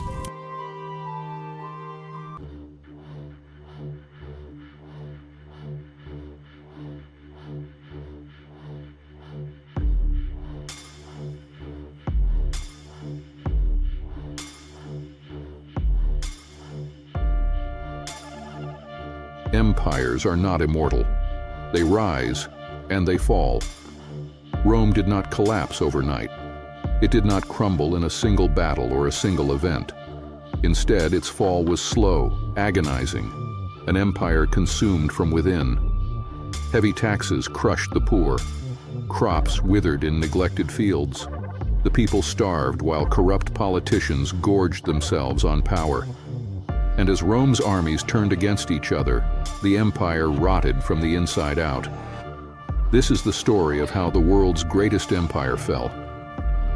This is the story of Rome's decline. At its height, Rome was a city of marble, gold, and endless feasts. But behind the grandeur, cracks were forming. The empire's economy was rotting. Taxation was suffocating the people.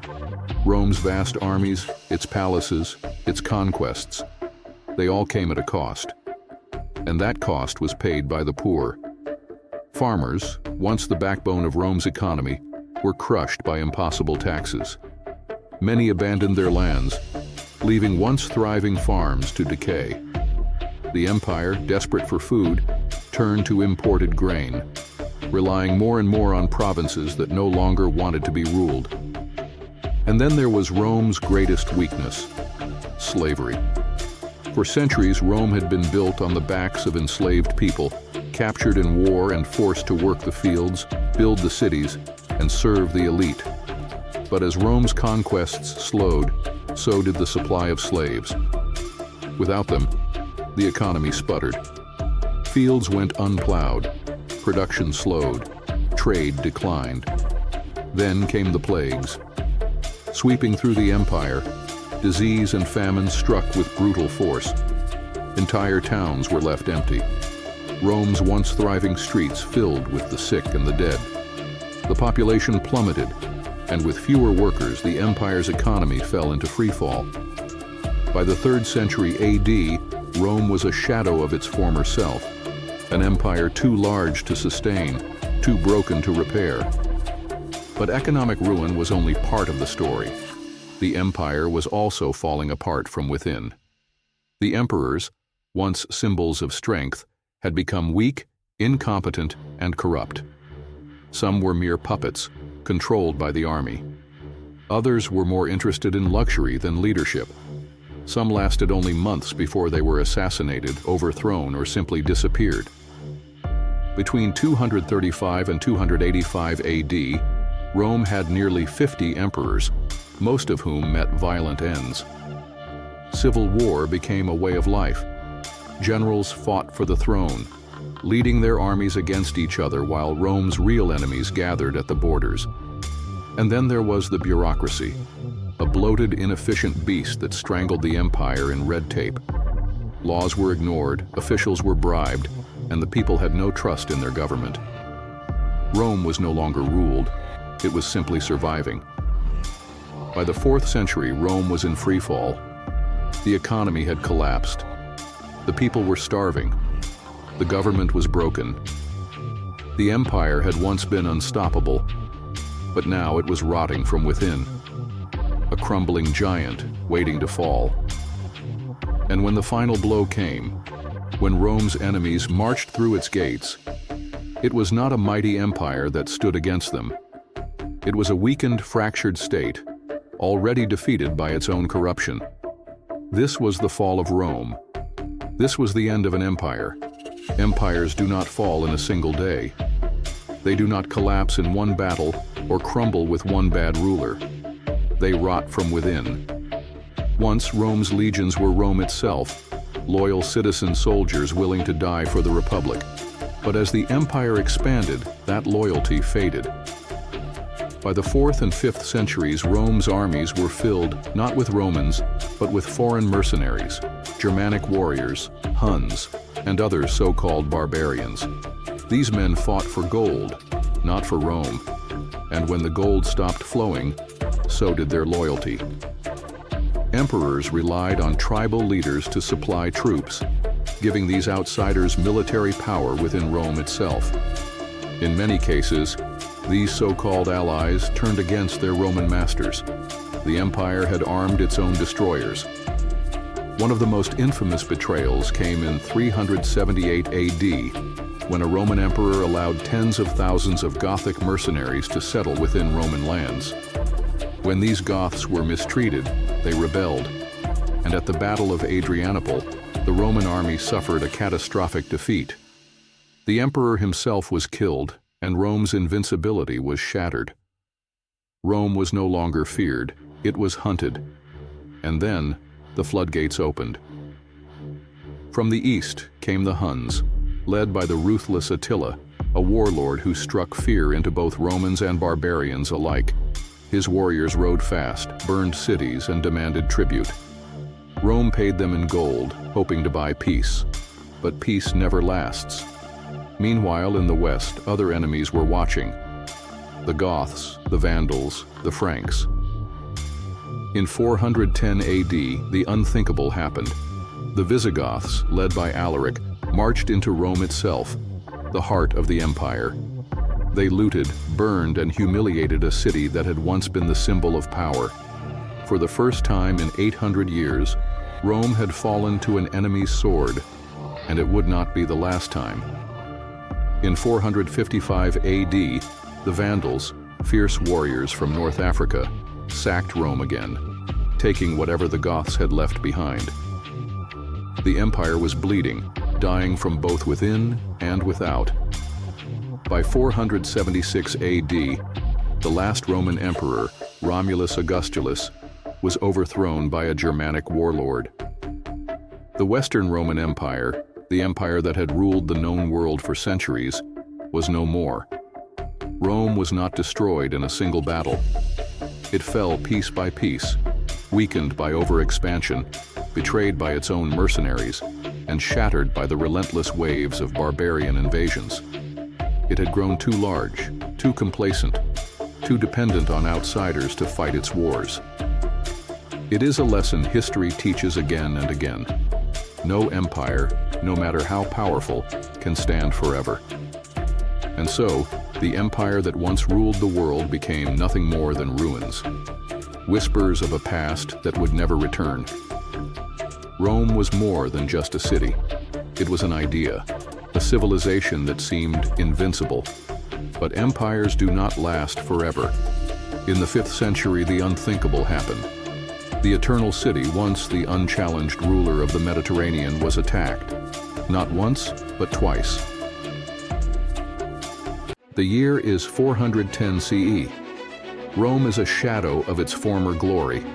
The empire, once a unified superpower, is now split, east and west, with the Western Roman Empire growing weaker by the day. On the frontiers, Germanic tribes, once Rome's enemies, then its allies, are growing restless. One tribe, the Visigoths, has been pushed to the brink. Their leader, Alaric I. A brilliant and determined warrior, Alaric had once fought for Rome.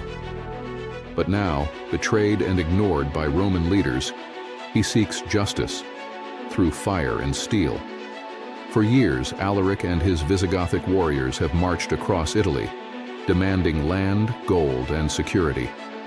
Rome refuses. And so, Alaric makes a decision that will shake the world. He marches on Rome itself. August 24th, 410 CE. The gates of Rome are thrown open. The Visigoths flood inside. The city is defenseless. No legions stand to protect it. The once mighty capital of the empire is at the mercy of foreign invaders. For 3 days, Rome is consumed by chaos. The Visigoths loot the grand palaces of senators, tear through the forum, and rip apart the ancient temples. But this is not mindless destruction. Alaric, though furious at Rome's betrayal, does not seek to burn it to the ground. He orders his men to spare churches, protect religious relics, and avoid excessive bloodshed. Still, for the Romans, the horror is unimaginable. The city that once ruled the world is now the victim of war. When Alaric finally leads his army away, Rome is left scarred, humiliated, and forever changed. The message is clear. The empire is no longer untouchable.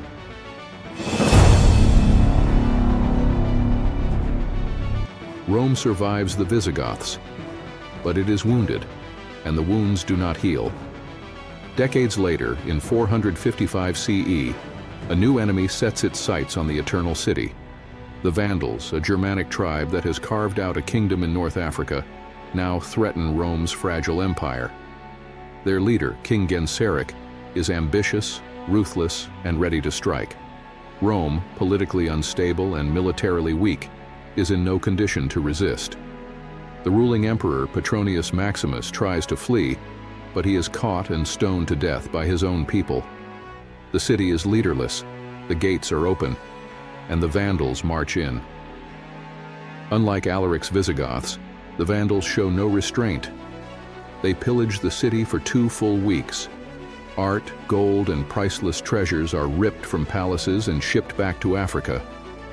The mighty bronze roof of the Temple of Jupiter is torn away. Even the sacred places are not spared. The Vandals strip St. Peter's Basilica of its riches, looting Rome's greatest symbols of faith. The city is humiliated, its wealth gone. Unlike the Visigoths, the Vandals leave nothing behind. They do not conquer Rome, they gut it.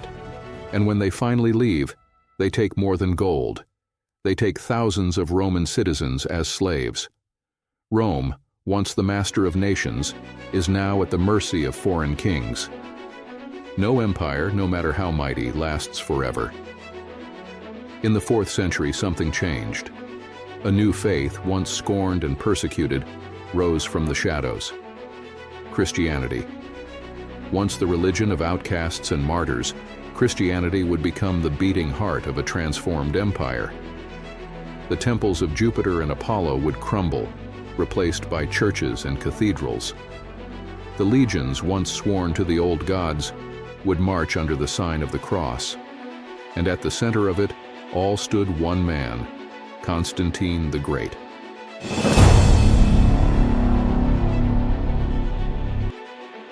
This is the story of Rome's greatest transformation. In the early days of Rome, religion was everywhere. Gods and goddesses shaped every aspect of life. Offerings were made before battles. Prayers were whispered in bustling marketplaces. Grand temples loomed over the cities. But as the empire expanded, cracks began to form. The old gods seemed distant, their temples rich but hollow.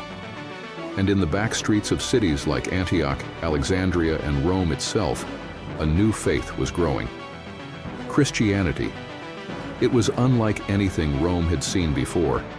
It spoke of one God, not many, of humility, not power, of love and forgiveness, not conquest. And it terrified Rome's rulers. For centuries, emperors saw Christianity as a threat. Christians were hunted, arrested, and executed in brutal spectacles, thrown to wild beasts in the Colosseum, burned alive in Nero's gardens, tortured in the dungeons of Rome. And yet, they did not break. Even in the face of death, their numbers grew. And then, everything changed.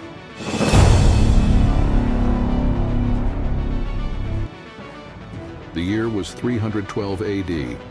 The Roman world was torn by civil war, as rival generals fought for control of the empire.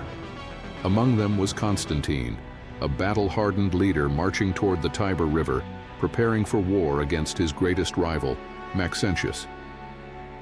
On the eve of battle, Constantine looked to the sky and saw a vision that would change history, a blazing cross, and beneath it, the words, "In this sign, conquer."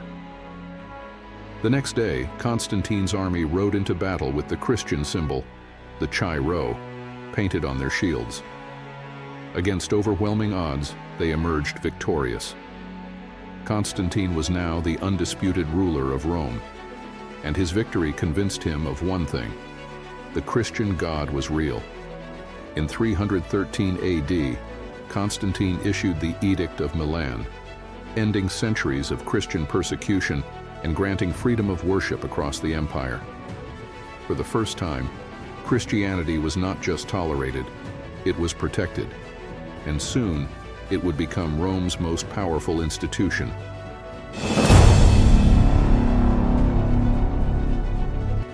But Christianity's rise was not just about faith, it was about power. Constantine saw the church as more than just a religion.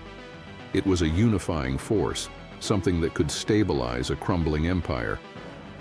He built grand churches, the Basilica of St. Peter, the Church of the Holy Sepulchre. He called bishops to the Council of Nicaea to settle theological disputes, shaping Christian doctrine itself. And as Rome's emperors faded, the church remained. While the Western Roman Empire collapsed in 476 AD, the church endured. Latin, Roman law, and even imperial traditions lived on, not through emperors, but through bishops and popes. The Vatican became the new Rome. The Pope took the place of the emperor, and the legacy of Rome, once written in the laws of Caesars, was now carried in the pages of the Bible. Rome had not truly fallen.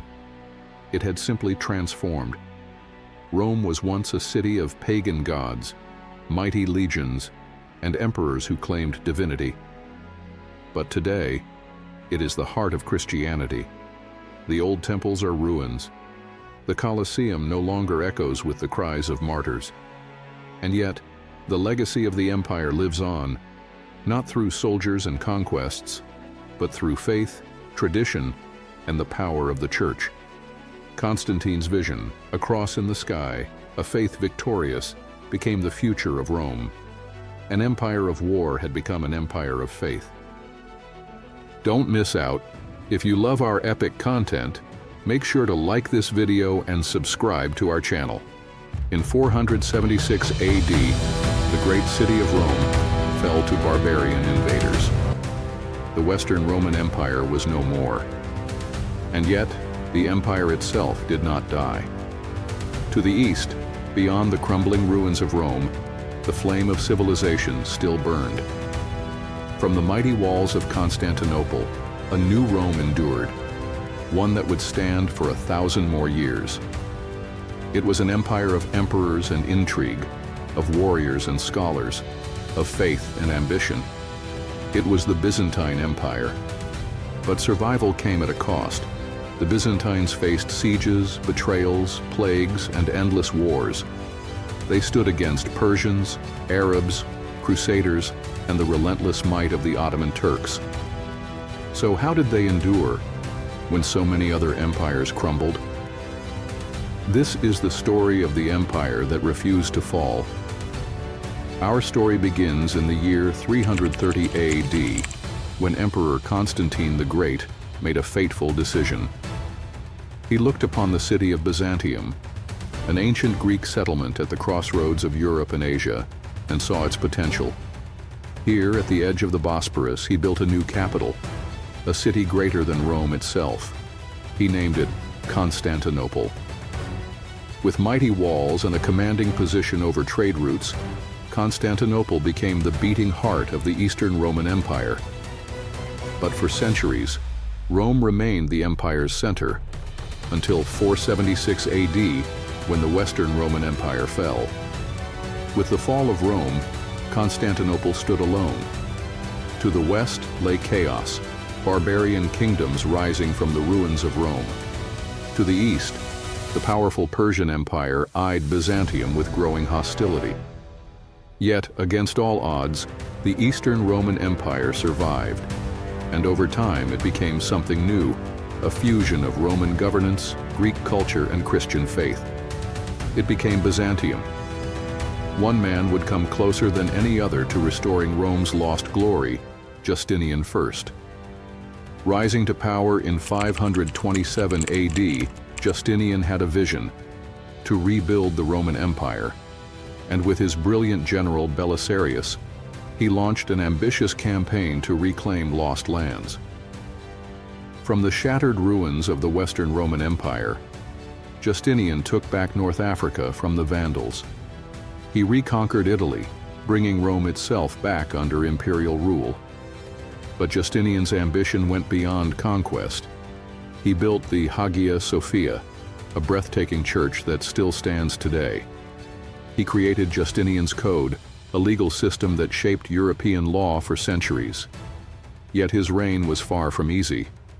The plague of Justinian swept through the empire, killing millions, including his own soldiers.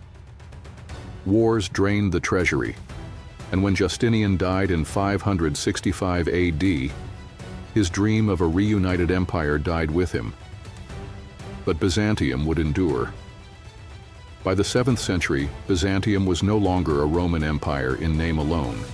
It was Greek in language, Christian in faith, and Byzantine in spirit. But enemies closed in from every side. To the east, the Arab Caliphate emerged, sweeping through Persia and into Byzantine lands.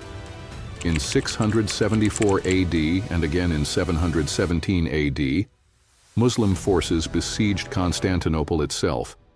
Yet, the city held firm, thanks to one secret weapon: Greek fire. A devastating liquid fire that burned even on water, Greek fire turned the tide of battle, saving Constantinople from conquest.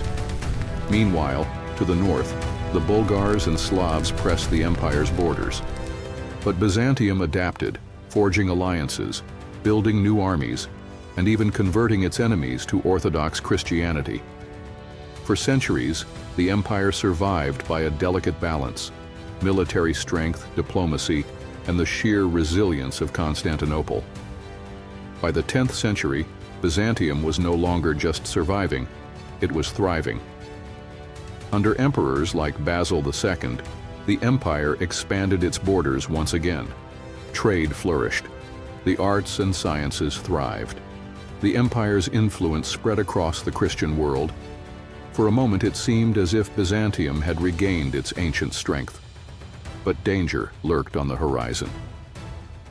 In 1071, at the Battle of Manzikert, the Byzantine army suffered a catastrophic defeat against the Seljuk Turks. The empire's heartland in Anatolia was lost, and Byzantium was never the same again. A new enemy had arrived. Desperate for help, the Byzantine emperors called upon Christian Europe. The result? The First Crusade. But the Crusaders were not allies for long. In 1204, during the Fourth Crusade, Western knights betrayed Byzantium. They stormed Constantinople, looting its treasures, destroying its monuments, and splitting the empire apart. Though Byzantium reclaimed Constantinople in 1261, it never recovered. Weakened, divided, and surrounded by enemies, it faced its greatest threat yet, the Ottoman Turks. In 1453, the Ottoman Sultan Mehmed II laid siege to Constantinople. For 53 days, the city fought desperately, but on May 29, 1453, the walls were breached. The last Byzantine emperor, Constantine XI, died fighting as the city fell. After 1,123 years, the Eastern Roman Empire was no more. Though the empire fell, its influence never died. Byzantium preserved ancient Greek and Roman knowledge, shaping the Renaissance. Its Orthodox Christianity shaped Eastern Europe and Russia. Its laws, its art, its traditions, all live on. For over 1,000 years, Byzantium stood between East and West, between ancient Rome and the modern world. It was the empire that refused to fall until it finally did. But its legacy? That will last forever.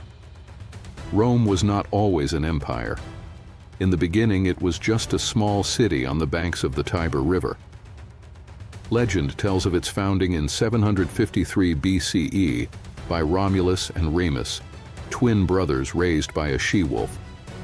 But Rome's real story is one of ambition and warfare. First, Rome became a republic, a government unlike any the world had seen before. Power was not in the hands of a king, but shared among elected officials, senators, and generals. It was a system designed to prevent tyranny. Then came the wars, the conquest of Italy, the clash with Carthage, the struggle against Greece. Rome's legions were disciplined, fearless, and relentless. One by one, its enemies fell. By the time of Julius Caesar, Rome had expanded from Spain to Egypt, from Britain to the Middle East. Wealth poured into the city. Roads, aqueducts, and grand temples rose. The Republic had become a global superpower, but power breeds ambition, and ambition breeds conflict. Julius Caesar, Rome's greatest general, marched his army into Rome itself. He declared himself dictator, ending the Republic. He was assassinated by senators who feared he was becoming a king. But it was too late. The Republic was dead, and in its place, an empire was born. Augustus, Rome's first emperor, promised peace, and for 2 centuries, Rome thrived. The Pax Romana, Roman peace, saw the empire reach its peak. Trade flourished, cities grew. Roman law and engineering spread across Europe, the Middle East, and North Africa. The empire was vast, but connected. The Colosseum hosted gladiator battles for crowds of 50,000.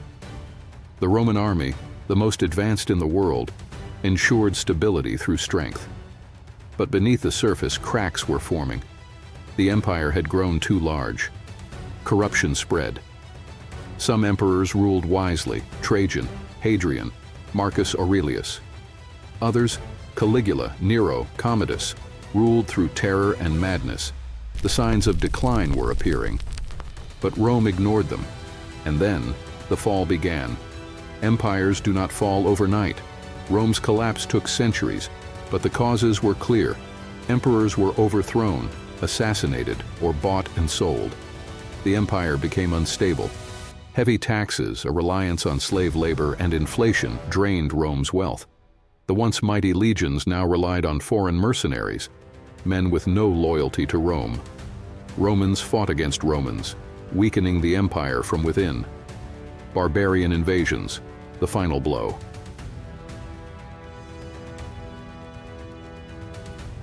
By 476 CE, the last Roman emperor was overthrown. The Western Roman Empire was no more. The greatest civilization in history had fallen, but its legacy was just beginning. Empires rise, empires fall. Rome's leaders ignored the warnings. They overstretched, overspent, and lost sight of the people they ruled. And in the end, the empire crumbled.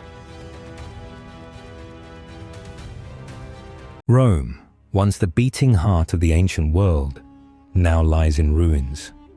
The once proud legions that conquered the known world are no more. The grand palaces, which once housed emperors, are now abandoned. The streets that once carried victorious armies are now filled with despair. The year is 476 AD, and something unprecedented has just happened. Romulus Augustulus, the last emperor of the Western Roman Empire, has just been deposed by the barbarian general Odoacer. No epic final battle, no dramatic stand at the gates of Rome, just a quiet surrender. And with that, the empire that had ruled for over 1,000 years, that had shaped the Western world, was gone. Or was it? Most of us are taught that Rome fell because of barbarian invasions, but the truth is far more complex. Was it political corruption, economic collapse, civil wars, plague, or perhaps something even more surprising? Stay with me, because today we're uncovering the slow, painful decline of the Roman Empire, and by the end of this video, you might just see history in an entirely new light. By the late 400s AD, the Western Roman Empire was nothing more than a dying giant. Its army, once an unstoppable force, was now made up of foreign mercenaries who had little loyalty to Rome. The economy was in ruins, with trade slowing to a halt and inflation soaring out of control. The government was riddled with corruption, and civil wars had torn the empire apart. And at the center of this crumbling empire sat a boy emperor, Romulus Augustulus. But don't be fooled by his grand name. Unlike Romulus, the legendary founder of Rome, or Augustus, its first true emperor, this Romulus was merely a puppet. The real power lay in the hands of his general, Orestes. But Orestes made a fatal mistake. He refused to pay the barbarian mercenaries who had been hired to defend Rome. In response, they turned against him. Their leader, a Germanic warlord named Odoacer. In 476 AD, Odoacer and his army marched into Rome, deposed Romulus Augustulus, and declared himself ruler of Italy. But rather than claiming the title of emperor, Odoacer sent the imperial regalia to Constantinople, symbolizing the official end of the Western Roman Empire. But was this truly the end? Or had Rome been dying for centuries? Let's go back 200 years and see how it all began. Economic collapse. The empire was bleeding gold. For centuries, Rome thrived on war and conquest. Each new victory brought in slaves and resources, fueling the empire's endless expansion. The Roman economy was built on growth, not sustainability. As long as the empire kept expanding, wealth kept flowing in. But by the 3rd century AD, Rome's unstoppable expansion ground to a halt. There were no new lands to conquer, no fresh sources of wealth to exploit. And suddenly, Rome faced a terrifying reality. For the first time in centuries, the empire had to survive on what it already had, and its economic system wasn't designed for that. The response? Panic. To cover the massive costs of administration and military upkeep, emperors raised taxes to unbearable levels. Landowners and merchants were crushed under heavy taxation. Small businesses collapsed, unable to keep up with rising costs. The middle class, once Rome's economic backbone, began to vanish. But taxation alone wasn't enough. Rome's military, a sprawling machine that once paid for itself through conquest, was now a massive financial drain.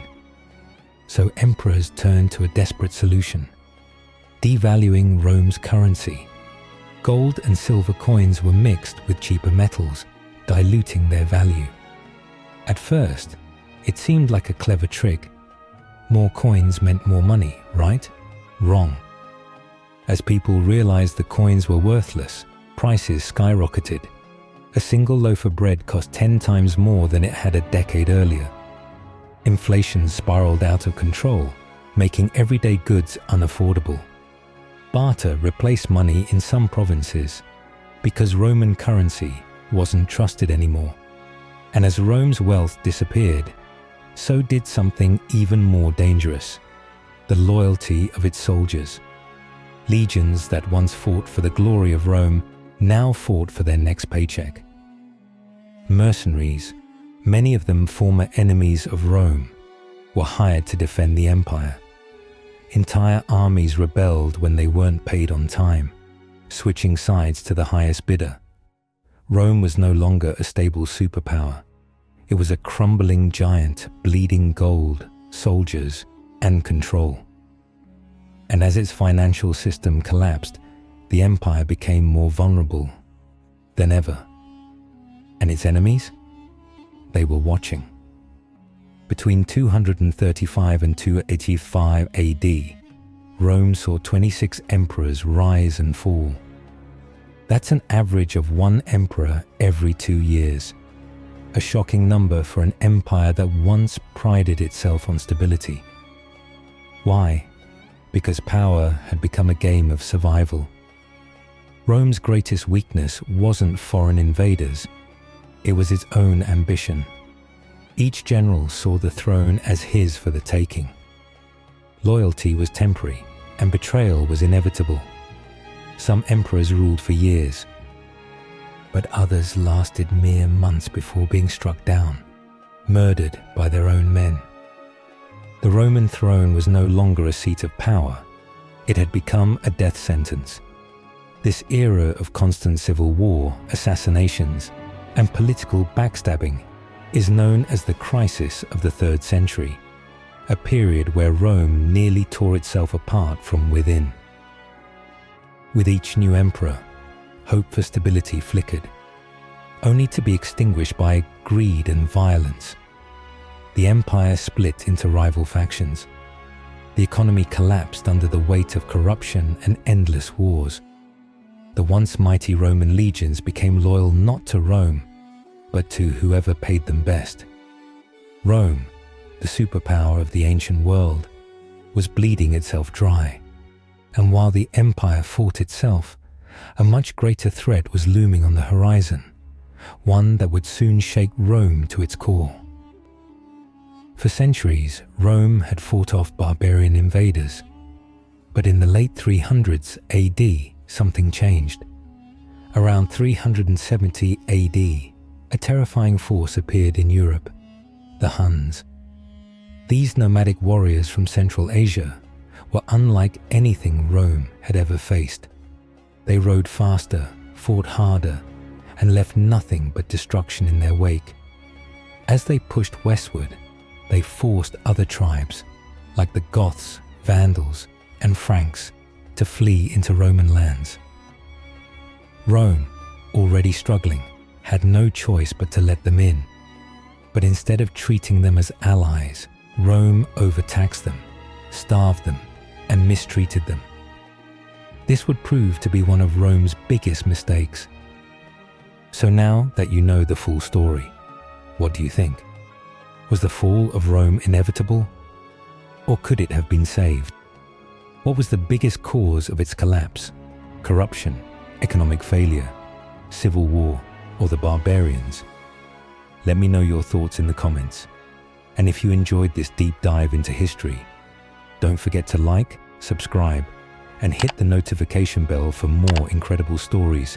For over 1,000 years, one name echoed across continents: Rome. Rome was more than an empire. It was an idea. But what makes an empire great? And what causes it to fall? From the deserts of Egypt to the misty shores of Britain, from the mountains of Germania to the bustling markets of Spain, the Roman Empire stood as the mightiest force the world had ever seen. Its legions conquered vast lands. Its laws shaped civilizations. Its roads, aqueducts, and cities still mark the landscape of Europe and beyond, a symbol of order, power, and ambition. Rome's story is one of brilliant triumphs and devastating failures, of visionary leaders and corrupt rulers, of dazzling wealth and ruinous decline. This is the story of how Rome rose and how it crumbled.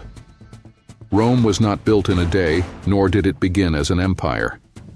For centuries, Rome had been a republic, ruled by elected officials, where power was shared among the people.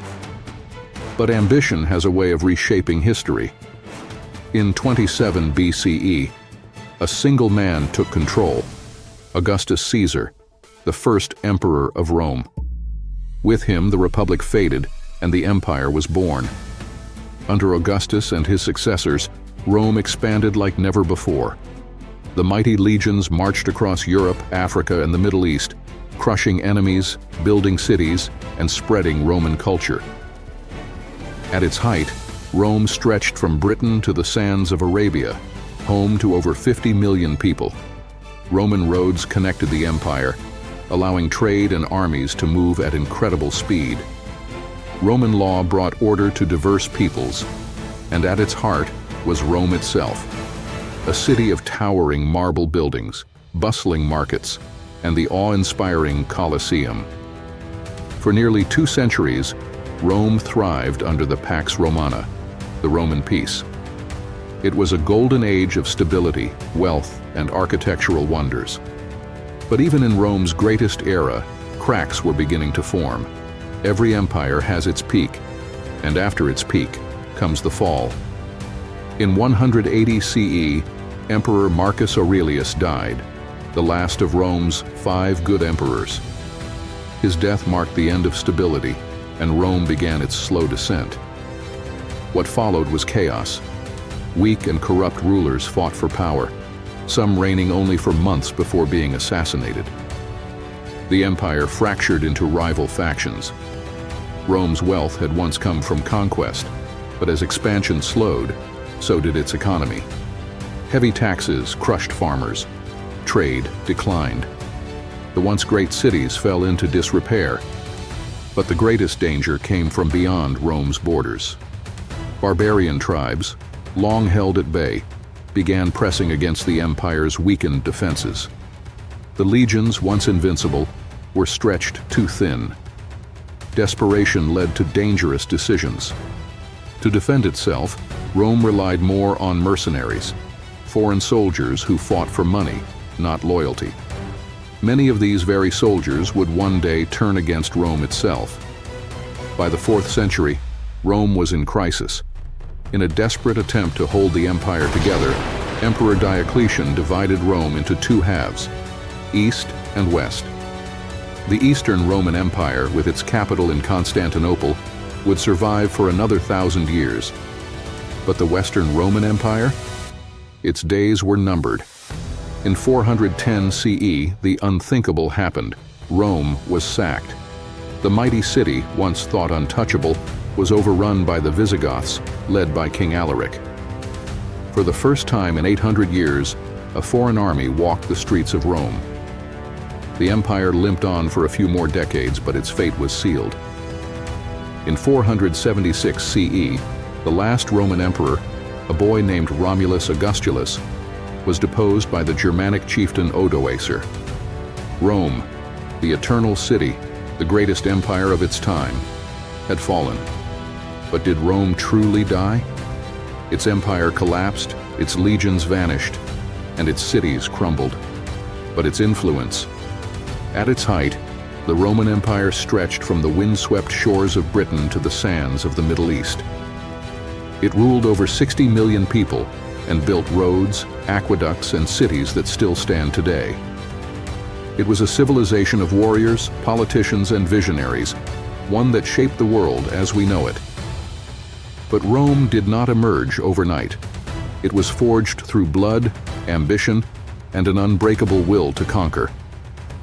How did a small settlement on the banks of the Tiber River rise to dominate the known world? This is the story of Rome's rise, from a city of legend to the greatest empire in history. Rome's story begins with a legend. Two brothers, Romulus and Remus, sons of Mars, the god of war, were abandoned as infants, left to die by a jealous king. But fate had other plans. A she-wolf found them, nursed them, and raised them to become warriors. When they came of age, they reclaimed their birthright, building a city on the Palatine Hill. But ambition breeds rivalry. In a bitter conflict, Romulus slew his brother and became the first king of Rome. This was the beginning of a city destined for greatness. For over 2 centuries, Rome was ruled by kings. But in 509 BCE, the Romans overthrew their last monarch, Tarquin the Proud. They had seen enough of tyranny. In its place, they built something new, a republic, a government not ruled by a king, but by the people.